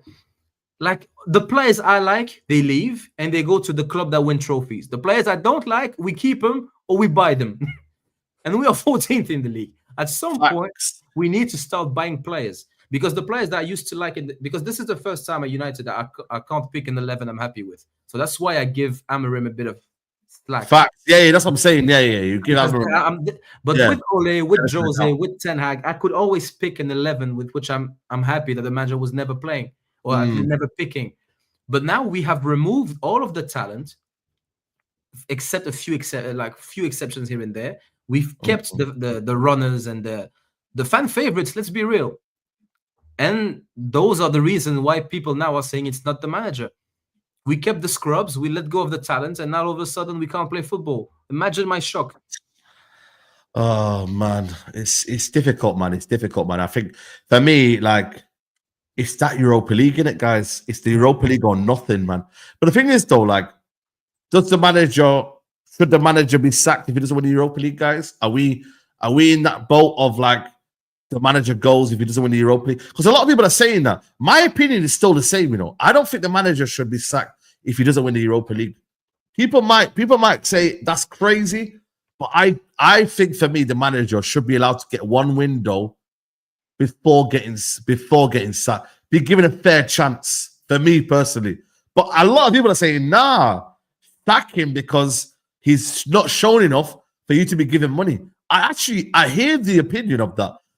I'm not saying to you, man, them that I'm hammering out like you're crazy. You see how before there was an actual argument for Ten Hag in and out, like, or maybe because Ten Hag won a trophy or Ten Hag won this or Ten Hag done this or whatever. Like now, actually, if you're saying you're hammering out, I'm not gonna like dismiss you. I'm not gonna say you're wrong.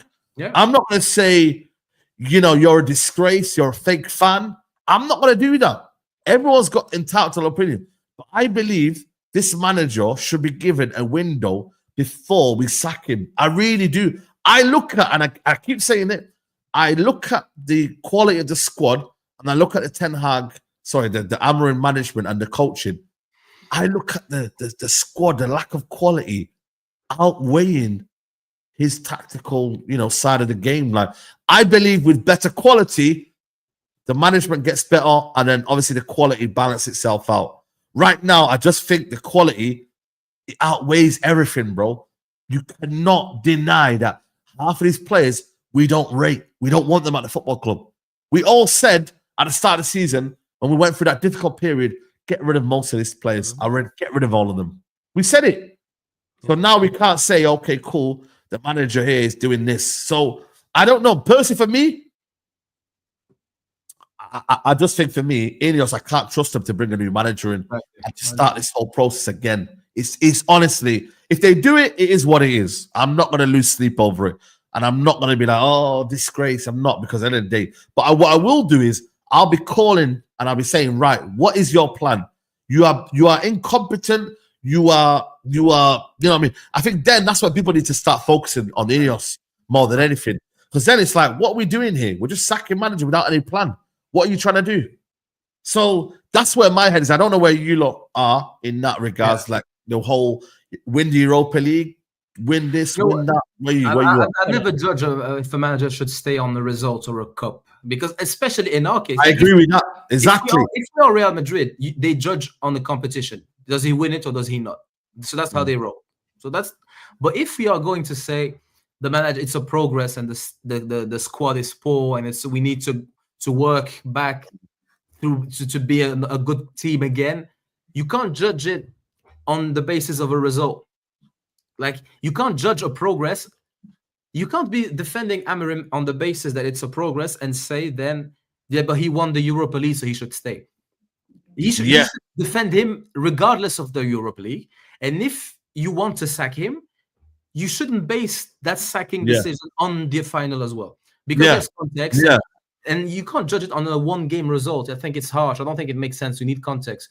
So if you are going to sack him with or without the Europa League. And if you're going to keep him... and I agree with that one. If you're going to sack him before the transfer window starts. Exactly, because with or without. I'm not having no... you're with or you're not, you're flirting around. Exactly. You start hearing reports that Ratcliffe is not fond of Amorim. Yeah, and he's like that. Exactly. Allow that bullshit. If you're going to sack him. Do it early. We know what's going on this summer. No, real talk, because I'm sick of this, because it's like, if you're going to sack him, I don't want to hear I don't want to hear reports of unrest and bro, don't do that. Don't do that. I'm not here for it. September, October, the season's done. And we're here with I don't know what interim. Who would be Ruud Bell? Imagine Ruud Van Nistelrooy again. Get Ruud Van Nistelrooy. And if you're going to keep him, well, then keep him regardless of the Europa League. Don't base it on the result of the Europa League. We don't care about that. And going back to what you said about the player, Saeed, I wanted Rashford gone in a hurry in 2019. I wanted Bruno gone in 2020. I said, I've seen enough. This guy is a detriment to the team. 2021, I said, Luke Shaw, enough. Good player, good qualities. I've seen enough. Maguire and Lindelof. Maguire in 2019, I was calling him names that I shouldn't be saying online. Yeah. Lindelof, same thing. I said, calling him names that shouldn't be. 2021, Lindelof, I said, this guy is so good at hiding how poor he is. That's unbelievable. So the arguments about the players, I've been the most consistent about the players. So let's get it to us. And the favorites, like I said, Garnacho needs to be gone, and all of them. But I hear it at the moment. The squad is poor, but both need to be addressed. The manager needs to pick it up. It doesn't been doing a good job, and the players, they need to be removed. But the right players need to be removed. I'm not trying to hear people talk to me about Johnny Evans. Of course, this is not the conversation we're having. Johnny Evans is not playing. So I don't want to hear like people, but how can you expect Amorim to do well with Evans on the bench? This is not fair. That's not, stop making excuses. And you mentioned it about the Europa League. And it's not dependent on if you win. To me, that doesn't change too much. Yes, it'd be a great feat. Deserve your credit for that. Team deserves credit for that. But we can't just overlook the league and the poor record and everything else that's come along with it. So that's why the Europa League doesn't wipe that out. And yet, you mentioned it, Saeed. Be decisive. If this is your guy, back him accordingly. None of this waiting around to see him reports and all of this and turmoil potentially. And we all seen what happened at what happened at Villa when the whole hierarchy was watching the game and it looked like a jury while somebody was on trial. We don't need to hear talks of long meetings during international breaks and all this. From 9 to 12. Till 9 till 12 and all this type of stuff. Be decisive. If this is your guy, back him accordingly and do it to the best of your ability with a clear plan. If he's not, sack him now. Don't wait on the Europa League. If if the board are waiting to see if he wins the Europa League to keep him, that's already the wrong decision. Yeah. Already. That's already a prop. That's already because it shouldn't be based off of one game. All right, so if we win the Europa League, then we keep him. If we lose the Europa League, we don't keep him. And I'm not saying that is, but I'm saying that shouldn't be the case. Yeah. And I hope not from the fans can think like they won, but I'm hoping the board don't. But I understand why people are hammering him out. Can't defend this. I get it. No one's wrong. If I can't defend it. No. Yeah, no, there was a super chat here before. Big up to everyone locked in, by the way. We got 1.7k in here, but there's only 500 likes. Yeah, man, that's a bit mad still, guys.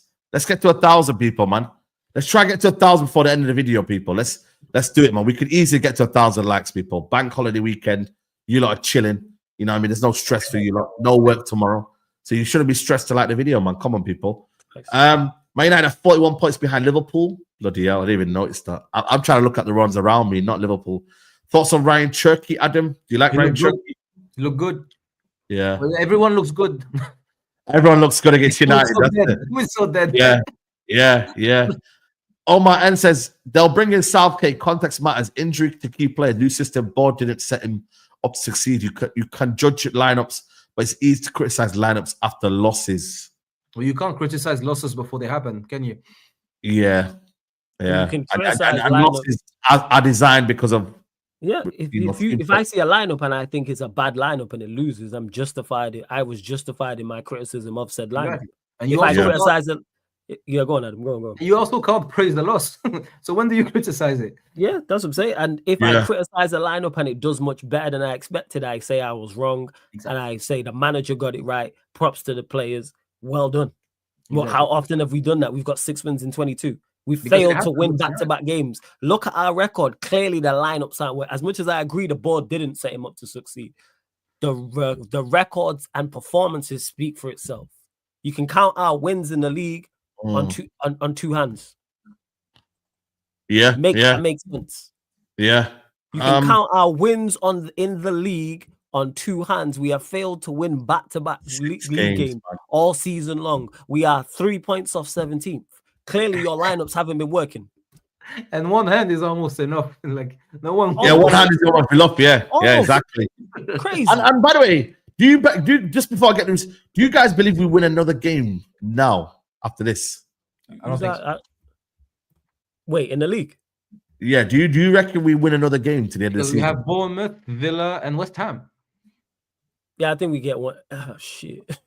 If we play like today and we rest the starters, we might have a chance. Oh, I'm just going to go out on a limb and say, yeah. I don't think we win another game. Maybe West Ham. Maybe West Ham at home. I'm going to just go out on a limb and say, yeah. But then again, West Ham have got players on their day to beat us. So you say we are going to end the season with 20 losses?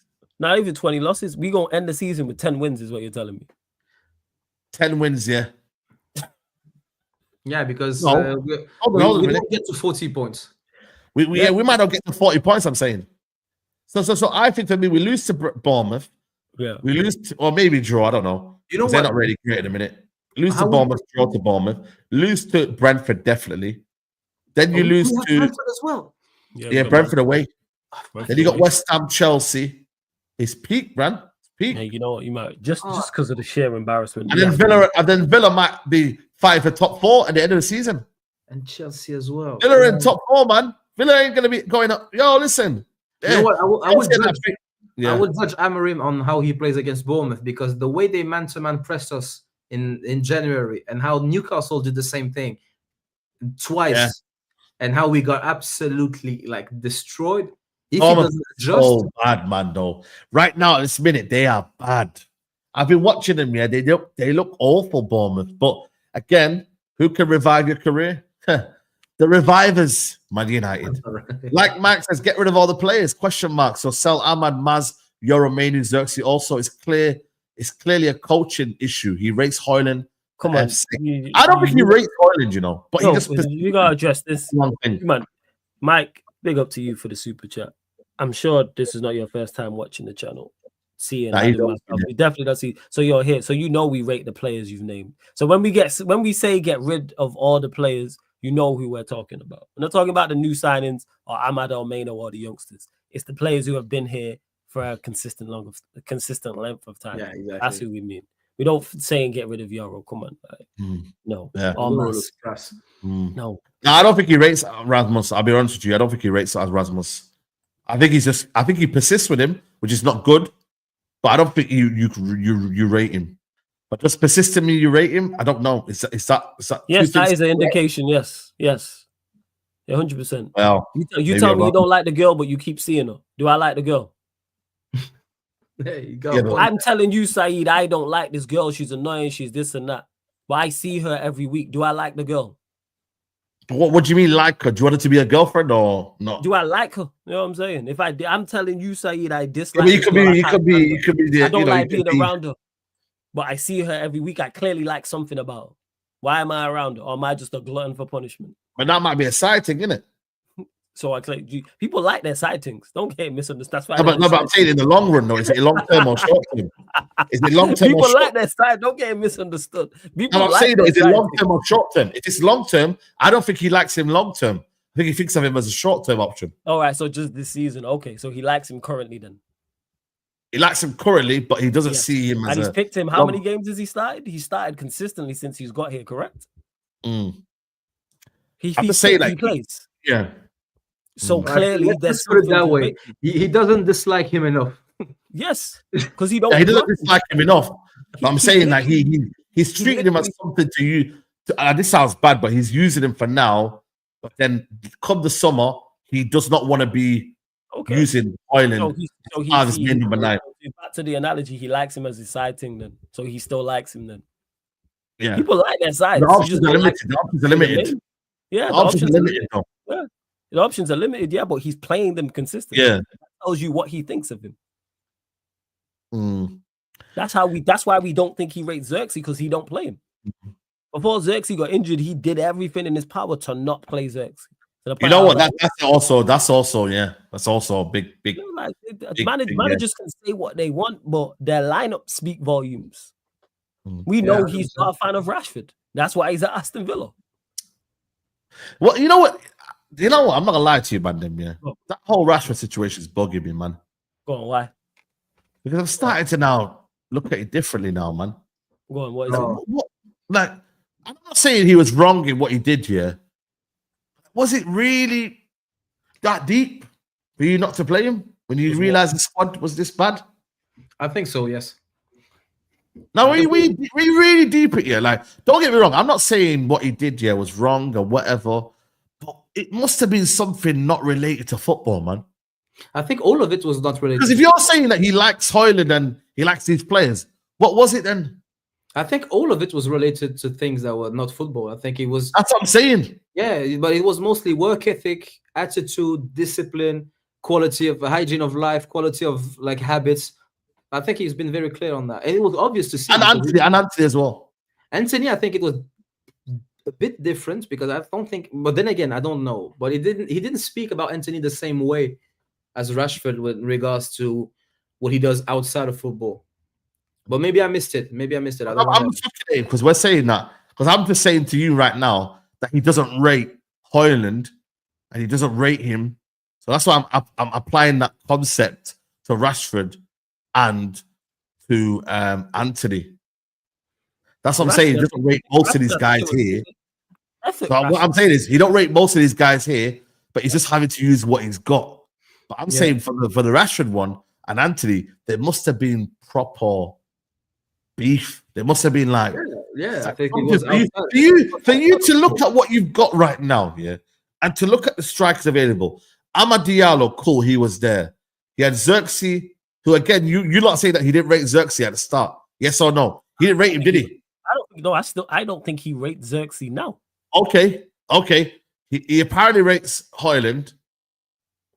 So then he only had really 3 strikes. And then Garnacho. But even the Garnacho on the start, remember, there was beef between him and Garnacho got back into the side. Okay, so he like 3. So we're saying that the manager was naive to go in a job thinking, I've got 3 players that I really can use. The rest of them, I don't really rate you lot, and you need to fix up. And it is what it is. Like, is that what we're saying?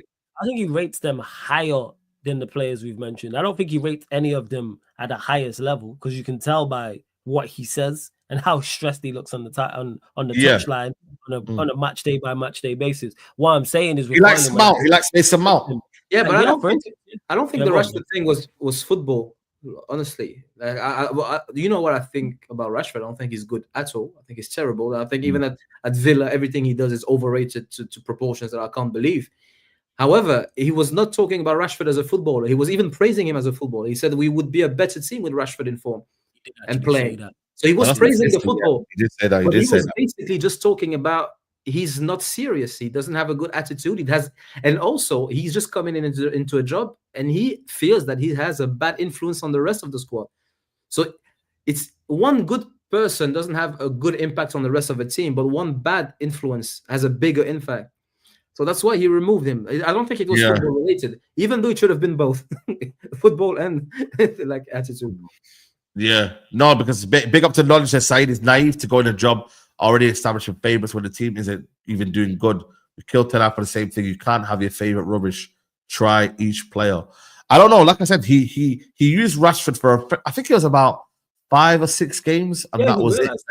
Then he made his mind up clear early on. I think he made his mind up early on. It was out, like Adam said, it was outside factors. When he was mentioning the goalkeeping coach, talking about I would put the goalkeeping coach on the bench before I give a place to someone who's not putting in 100% effort. That's not footballing thing. He's saying right. And there's also a fine line between effort and quality. Yeah, and we have very good quality. Because let's say, for example, Ryan Cherky he comes into United team, he's not training, or he's not putting maybe the effort, and all of a sudden he's out the team. Yeah, but you know what, Saeed? And then we know what Ryan Cherky's about. I kind of agree with discipline has got to be like, on point. It has to. Like you're playing for one of the biggest club in the world. Like it's not even towards the manager, it's toward the fans. If you can't give that dedication and respect for the club you represent, like I kind of agree with Amorim, and I don't agree with him on many things these days. And if he did have a player that I like for example, if when I learned, for example, that Eric Bailly was a problem, and Ralph Rangnick kind of hinted at that, and I used to like Bailly, even though it didn't work out, and I was probably wrong in my assessments. When Rangnick said that Bailly looked like a problem, I said, you know what, fair enough. Don't pick him. That's it. We don't need those. Yeah. You know, but the thing is, I'm not saying that Rashford should be coming to this Man United team and we are a better team. I'm just looking at the journey of the manager and assessing his decision, because I'm saying to you lot, he don't rate Hojlund. So then when I bring in Rashford and them man there, you don't rate. Yeah, he don't rate Hojlund, but he rates Hojlund higher than everybody else, and that's a problem because he's the worst. That's what I'm saying. I don't think he rates Hojlund highly. He would, if Hojlund was else, he wouldn't be like, go bring me him. Yeah. My problem is he persists with players who are the worst. Hojlund is our worst attacker, yet plays week in, week out. Garnacho, in my opinion, is our second worst attacker. Plays week in, week out. We are out there playing with 9 men. They don't get goals. They don't get assists. So there's no stats coming from them. There's the stats back that. I agree. So then you're looking for, okay, are they good? You mentioned compliments. Do they compliment anybody? Does Garnacho help anybody play better? Does Hojlund help anybody play better? No. So then you're looking, okay, do they have the technical ability to keep the ball? And like Adam mentioned before, keep the ball ticking and just recycle possession and try and be patient and move the opposition out of place? No. So what are they giving you? They are negatives all across the board, and you persist with these two. As much as I've criticized Bruno, at least he will do something of note. There will be input from him. He will get goals. He will get assists. Those two give you nothing. And that's where the issue lies when I say he rates them. Because you play them consistently. But then we'll say, you can't score goals. Garnacho scored 1 goal in your reign in the Premier League. What are you talking about? Yeah, man, I say Garnacho's got 17 GNA. Go check who that 17 GNA is. How many league goals has he got? 4. Half of them came against Brighton. I'm talking about Barnsley, man. This is what I'm talking about. Garnacho ain't no goal and assist guy. How many goals and assists he got in it? You know what? I got it. I'm not having it. Let me check stat moves. Yeah. Stats Premier League. Let's actually see what his stats are in the Premier League. Like, he ain't good enough, man. We got eyes anyway, man. Like, bro. Exactly, we got eyes. Like, no one can tell me no eyes. Wait, this season in the Premier League, he has 5 goals and 1 assist. Yeah, 5 goals, 1 assist. So he's got 17 GNA, and more than half of it is not even in the Prem. So he's got 68 this season. Some of it was against Barnsley, and then some of it was against who? Victoria Pilsen. Yeah, that's it. And then even the GNA he got in the league was some of it not against Leicester. Yeah. So championship, because the only team we beat is Leicester. Yeah, and then Ipswich. He got 22 GA in 3 seasons. Okay.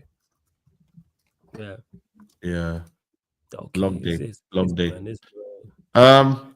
Big up Madrid fan here. He says we sacked the manager because we have provided quality, and if the manager can't do anything with it, goodbye standards. Yeah. Unfortunately, I don't think we are Real Madrid at the minute, and we ain't gonna sack. We're not looking to sack, and I think right now at the minute, I don't know the Ineos, the board, and just not Real Madrid's board. You know what I'm saying? They're not that sort of board, man. But big up to my guy Manib. And Nadir says, I think Amarin persists with Hojlund to prove a point to the board that the guy's a scrub. He's doing it to prove a point. Watch his press on him. See, I don't agree with that comment. A lot of people use that as a buzzword, man. You know, to prove a point to the board. Like, come on, man. No. This is something. A lot of people do that. It's very, very easy. That argument there. It's like, not. I don't know who I saw when we were losing it against Lyon.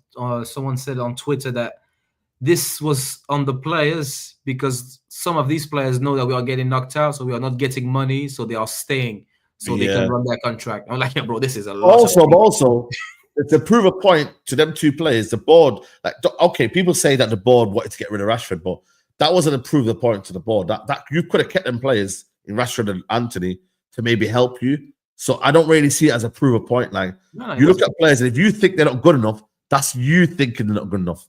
Or if you think they are good enough, that's you thinking they're not good enough. It's down to you. The Ineos don't tell you to say you like certain players or you don't like certain players. You know what I mean? They don't put words into your mouth. Like, they don't say you do this. Tactically, they do that. Like, you've got your own mind as a manager. You're flexible in what you can do. Can you buy players? Maybe that's not in your, the budget. That's not in your control. But liking players, who to like, what to like, that's still down to you, man. Like, you still have control. You're there, the ears and eyes in the dressing room, training. You're there. Ineos are not there, bro. Maybe a Wilcox drops in here and there, towards the season. Cool. And proving a point to the board when you can just tell them, it's mad to me. You can just tell them, and you're going to beef with the only people that can sack you. But he did say, though, he speaks to Jim Ratcliffe pretty much nearly every day. Yeah, He speaks to Jason Wilcox every day. So whether that helps us, guys, I don't know. You know what I'm saying to you? Like, I don't know if that helps us. So if there's dialogue there and they're communicating, I'm glad the fact that they're communicating. That's good to hear. You know what I'm saying? Because if they didn't, then that would be a bit of a worry. But they are looking like they're communicating there, at least minimum. They are looking like they're communicating at least. That's a bit of a, it's a bit of a, encouragement. You know what I'm saying? So here's what I say to that. Let's look at this on the flip side, since we're here discussing it. Let's say he's trying to prove a point to the board. Point fucking proven. Look at he went 0. You got 0 goals in 20 plus matches. When is the point proven? The point's proven at 10. Yeah. Let's say hypothetically, for argument's sake, which I don't agree with, I think it is nonsense and it is a cop-out, that he was telling the board Hojlund's not good enough. They're saying he is. All right, and he plays in 10 games and he does 0 goals, 0 assists, performs poorly. Your point's proven. You don't need to continue to play him because you know who's affecting. You know who's costing you. Exactly. He's costing you. He's contributing to you adding pressure. Exactly. You're telling me that you don't rate him and you pick him to prove a point. You're showing me something else. You're showing me that you deserve to be sacked. Because what is this conspiracy? It's not that. Yeah. This is not on. Nonsense. Yeah, I think it's nonsense. I think it's nonsense. I'm not gonna lie. Yeah, no, 100%. I agree with you, bro. I saw tweets. I saw tweets today saying and pictures like United are safe or mathematically we can't go down. Yeah. Do you know how bad that is? Bro, it's you know what, man? It's scary to think if the bottom three had a bit more consistency, we might have relegated this year, you know. And people say, oh, but we're never going to get relegated. Brother, with that run and the record we have, we could get relegated. We have three worse teams. You know what? Maybe I was reading the tweet. I was reading the tweet and I just turned around to see, like, is anyone seeing this? Like, am I alone in this? Because this is so embarrassing. I don't want someone talking to me about this. I swear down, bro. And this is why I think the Premier League might be cooked, you know. Teams will be allowed to have bad amount of losses and still not be relegated. I don't know if Leeds, let's say if they come up, can win more games. I don't know if we don't want Leeds winning more games. I'm just saying, no, innit? Like, can Leeds? Can Leeds get, let's say, for example, how many wins have we got this season, by the way, all together? We got 10 wins in the Premier League. Good. 10 wins. Can Leeds get 10 wins in the Premier League? Hopefully not. I think they can. I don't know anything about them, but it's Leeds, so yeah, hopefully not. So when they came up in the Premier League, how many wins did they get? Let me just look at the table, right? So when they were here, we are towards the bottom of the table, and we got 10 wins. When last time in the Premier League? Was it 22, 23? So if Leeds are at the bottom of the table, they could get 10. Wow, they got 9 wins. So they got 7 wins last time they win the Premier League. So that's close. Leicester got 7 last time in the Premier League. Southampton got 6. Wow. 6 wins, you know. So, okay, cool. Obviously, they got a lot of draws and whatnot. You know, I mean, that kind of helped a little bit. So that was that season there. The season before that, let me see what they got. To be fair, I think they did well. Burnley, Norwich. Yeah, again, they didn't get 10 wins.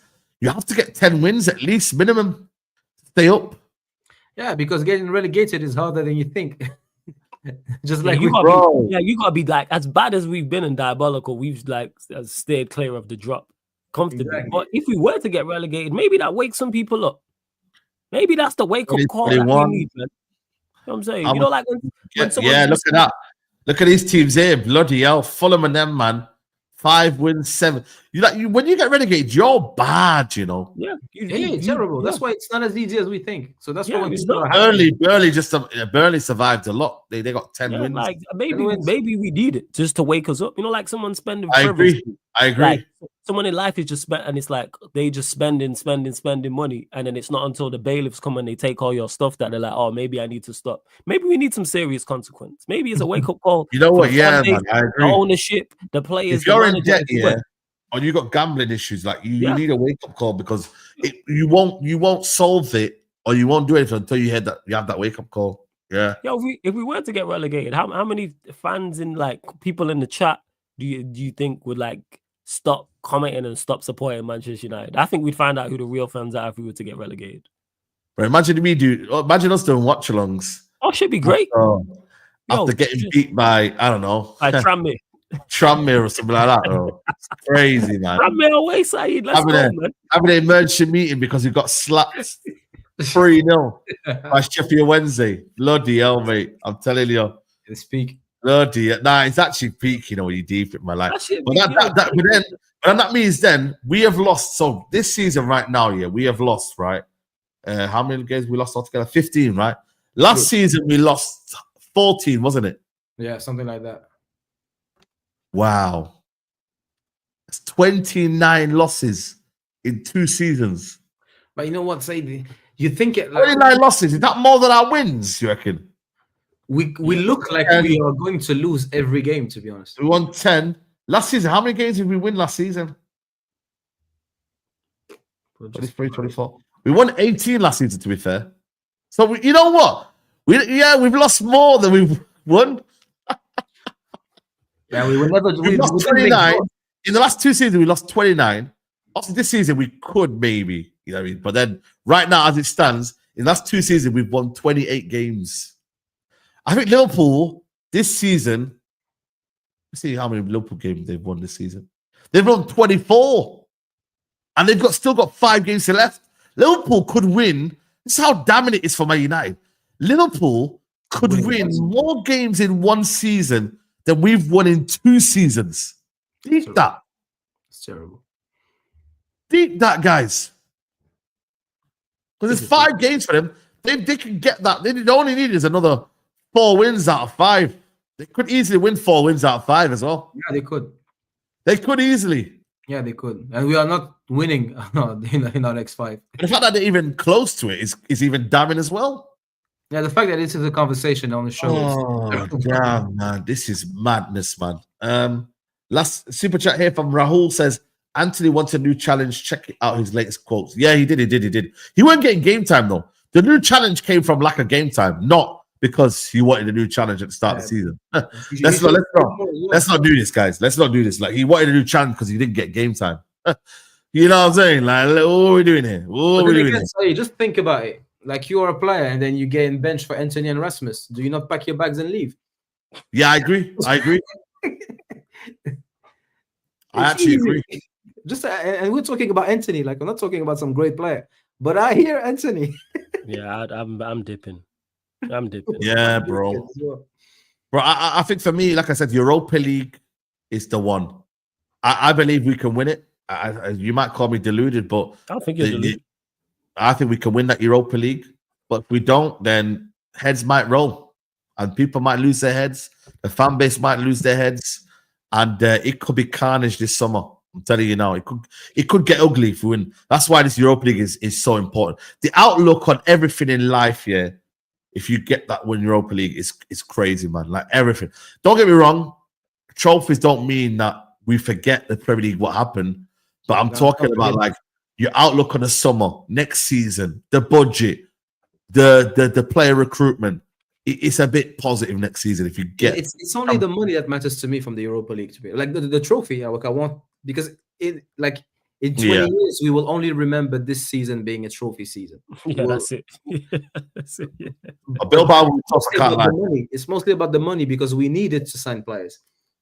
The Champions League, when they collect, we need that money. Because Saeed, I'm not going to lose my head, or maybe I will, depends. But I'm probably going to lose my head in September, October, if we start the season with 4 new players. I agree. The season, and we are. Well, that's what happened to me last time, though. What happened to me last time is I started to lose my head around November. Yeah, September. Because by then you've had 18 months, or with this manager, he'll have a year and a bit. And it's like, then you start to say, right, why are we still making mistakes here? At least show me something. Yeah, you kind of like, what's going on here? Why are we still making? That's when, for me, like, I think this season he's only got that grace because he hasn't been allowed to have his players and he hasn't had a summer window. That's really the only grace he's really getting from me. Because if he had his players, he could be gone by now and nobody would bat an eyelid. But the fact that he hasn't, and he's working with players that he probably doesn't want to see. So, like, we're going to see the players he targets and the club targets for him. Yeah. If those match what we are seeing, fine. But if I see him targeting positions where I don't think that's the priority, or let's suppose he brings in players but don't play them and still plays Garnacho instead of the new number 10, that's it. That's going to be the end. Yeah. In regards to the Europa League, yeah, I don't think you're delusional with thinking we can win that, and that's not because I think we're great. It's because I don't rate the teams in the competition. I really don't. Bilbao, I think, are the best team left. Stylistically, they are all wrong for us. Because if anyone has attackers, bro, dribble, and that's your end-game pass the right back. That's what I'm telling you right now. That, I'm talking about for the opposition. Like, anytime we have someone who can dribble, like, any athleticism, we struggle against. That's why we struggled against Lyon, even though they went down to 10 men, because they still had more athleticism than us and could cover the ground. And then we don't even have the technical prowess to combat that either. So we don't have the athleticism. Yeah, we don't have the technical. So that's why we struggled, and they got better after they went down to 10 men, in my opinion. So if you have wingers who can dribble and are direct, like they had with Fofana, you've seen him. He won the penalty. He created the 3rd goal for Turkey as well. I think we'll struggle. But they did draw against a 10-man Rangers, and Rangers are not a good outfit. And then over the other side, we all know how bad Tottenham Hotspur are, and Bodo Glimt are over that side as well. And what So did we if do we against can win it. Rangers? I thought we beat them, but Oh yeah, we packed up Rangers. yeah, We just missed chances. That's one of the few games we've actually played well in. well, Where I decent go, games. play Yeah. well. Yeah, we Yeah. actually like eye test, stat test, everything was in our favor in that. We just wasted chances and had to score late to win the game. But other than Yeah. that, we actually played well. I don't rate Rangers highly. I think I do rate Bilbao. Like that will be extremely tough. I think the only benefit to us is that the second leg is at OT. But I think if we win the semi-final, we win the competition. I think that's our final. I think we beat Spurs or Bodo Glint in a final. But we have to get past Bilbao, and it's going to be extremely tough. That is not a given whatsoever. I did hear the Z as well that Williams could be out, but he could be out. on the other side. He probably got some backup winger there who's direct as well. So, but yeah, next season it's with or without the Europa League, it's going to be the purge, man. That shit gonna be anarchy. Real talk. I'll be on his neck in September. If I see things I like, fine. If I don't, can't defend it. Yeah, facts. Listen, people, we're gonna wrap up here, man. But the likes aren't liking, man. I don't know what's going on with the likes. 600 likes, 1.6k. That means 1,000 people haven't hit the like button. Yeah, that's because I said I'd pick Mount over Bruno. So man. My bad, bro. My bad. Yeah.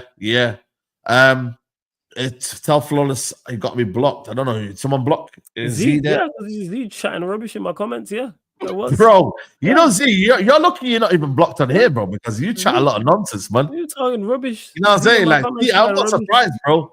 I have no issue. I have no issue with difference of opinion, but when you're just trying to get at me, I'm just gonna block you. Yeah. Now, real talk. Yo, Z, man's not in my live comments, but wants to comment on my match reaction afterwards. You know what I'm saying? That's what. Wow, this guy, you know, Z. You know what I'm saying? Don't be shook. You know what I'm saying? Like, I'm saying we're all here giving opinions. That's all it is. So I've already blocked some people. I mean, like that really. That's what it is. I'm cool with the difference of opinion. People disagree with me all the time. That's not my issue. But it's when it's consistent. You're just trying to irritate. Now you're just trying to get on my nerves like you're a gal. Not with that. That's how I look at you. Now you're just trying to argue with me for argument's sake. I'm not with that. No. Yeah. 100%. Big up Suchet, big up everyone. Hit the like, subscribe. There's over 1.6k in here. And we haven't even hit 1k likes. It's free and help Saeed. Yeah, man. It's free, guys. It really is free. You don't have to do anything. Saeed, are you hammering out if Onana starts next season? I mean, it's not based on one player. You know what I mean? Like, bro, it's a whole feeling, bro. Like, you know, for you to want the manager out, it's a collective issue and the way we're playing. But yeah, Onana, it's more of a red flag for me if he's still persistent with Onana. It'll be a red flag though, 100%. When he said we need more players like Bruno to win the league, that's when I knew. Yeah, that's what you're like. Yeah, I think for me, this man is the guy. I don't have much trust in. I don't have much. Yeah, boy, it's crazy. But like I said, man, next week we got a week off. Thank you very much. No United disappointers in the midweek, and then we're back on Sunday. Bournemouth 2:00 kickoff. Yeah, we got Bournemouth away, isn't it? I think it's actually 2:15 kickoff. Let me see, United. I think we're getting. Yeah, I don't know why they've done it 2:15, man. No, actually, yeah, 2:00. Sorry, 2:00. I think there's a game though. We played 2:15. Yeah, 11th of May, West Ham, 2:15 for that one. Don't know why. But yeah, 2:15. But yeah, Bournemouth Sunday 2 p.m. So we'll see you locked in. You know what I'm saying to you, Adam. Thank you very much, bro. I appreciate it, man. Been a good show, man. Good show. Yeah, love, man. Love always. Thank you for having me as always, and big up everyone in the chat. Flawless, yourself, Saeed. It's a great community, so it's always nice, bro. Yeah, bro, 100%. And like I said, bro, you know what I like about this community? We all disagree, man. I've never seen this chat be just saying the same thing. You got one person who disagrees. Knowledge comes in here. He says you're wrong. You know what I mean? There's some people who say I'm right. And some people who say it's bro. I prefer it like that. I prefer there's a lot of opinions in the chat and we're not all agreeing with each other. We've not and I'm all for that. What I don't like is when you disagree, when someone disagrees with your point and don't come back with footballing. It's you have an agenda. Yeah, exactly. I don't like that. That means that you know what that means. I can't combat what you're saying from a footballing perspective. So therefore, I'm just gonna call it an agenda because that just covers all bases. Oh, you're never gonna give such and such a. That's what grinds my gears. That's what annoys me. Disagree with me all you want. Cool. let's have the actual footballing debate. Tell me why I'm wrong from a footballing perspective. Don't hit me with that I have an agenda. Because if I said, I don't know, Mazarawi's been terrible this season, nobody would say I have an agenda against Mazarawi. Exactly. People would come back with footballing reasons. Yeah, big up Ramiz. As to why I'm wrong. He played well in this game. He does this, and this well. He's played in multiple positions. There's multiple reasons, but all right, people got favorites. I don't have favorites. Yeah, facts, 100%, man. Flores, is it the Barbados? It's the Bayesian show. Yeah. It's the Barbados show that's coming next. The one that's on 12:30, but you're gonna go live now, innit? 12:30, yeah. I've just not switched it around, but yeah, I'm gonna go live now. Yeah, there you go, people. Barbados edition, people. Make sure you locked in. Flawless, man. Big up every time, bro. Someone said, is Rasmus going to be at WrestleMania? Bro, he is, man. Dolph Ziggler's playing. He's Dolph Ziggler not fighting. That's a Dolph Ziggler, you know. Is he in, I don't even think he's in WWE no more. He left. He's not there. He left, yeah. And let's be real, man. Like Rasmus Hojlund would make WrestleMania. What are we doing out here? Exactly. Make the pre-match. What are we doing out here, yo? Man's a NXT done. You know what I'm saying? He's an opening match on NXT. He's in the development league. Like open now, you even open. You don't even make TV dark matches. You know what I'm saying? They putting you on when the cameras are off and people are leaving. But yeah, we move. First and foremost, big up for having me on, Saeed. Appreciate it every single time. Thank you, bro. Blessings to you, man. Blessings to you because you continue, the way your channel has grown. It's crazy. You know what I'm saying? Nah, real talk, man. We're nearly on 152, man. It's crazy already. Like, hey, man, 150K. You're gonna be on 200K in no time. We need a big. When you hit 200K, we need some form of celebration, man. Yeah. We'll be a party. We'll be a party. I've come some money as well to celebrate. Yes. See, you gotta have 200K. You can't just hit 200K and act like it's normal. I know it's normal for you, but it's not normal for the rest of us. So you need to celebrate that. 100%, man. End of the season, man. End of the season. I reckon by the end of the year, end of the season, that would be great. End of the year, I reckon 200K is possible by November. I targeted November, so let's see if we get to November 200K. You know what I'm saying? 100%. And I seen Usain Bolt posted you as well. Usain Bolt, man. What's that like? Bro, that was crazy, man. I noticed, like, I just checked his story because I was like flicking through. I was like, right, is that me? I was like, yeah. And then, bro, like, you know what I'm saying? Like, so yeah, man, Usain Bolt is, man, that's lit, man. Hopefully one day get to interview Usain Bolt, man, on the United. That would be lit. You never know, man. Is he on Soccer Aid this year? I'm not sure. Is he on Soccer Aid? I might be doing some Soccer Aid. I'm not doing it, but I might be going some Soccer Aid and doing some stuff. Yeah, so maybe we go, you know, so maybe go link up. He'd be like you know what I'm saying? Yeah, you know what I'm saying? Get a little cheeky interview on that, you know what I mean? But yeah, man, big up to everyone who's locked in, man. And head over to appreciate it. Always, bro.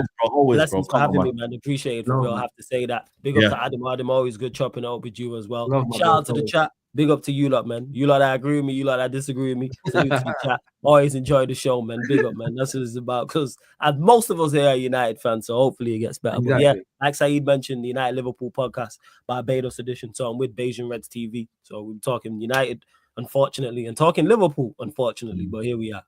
Yeah, here we are. Like I said, people, we're going to be live tomorrow, midday live. We'll be back there. So make sure you lot tune in tomorrow. And a Straight Jacket podcast as well tomorrow. So yeah, man, plenty of content on the way. But for now, guys, head over to Sarcasm City TV, raid Saeed TV. Big up, we're out.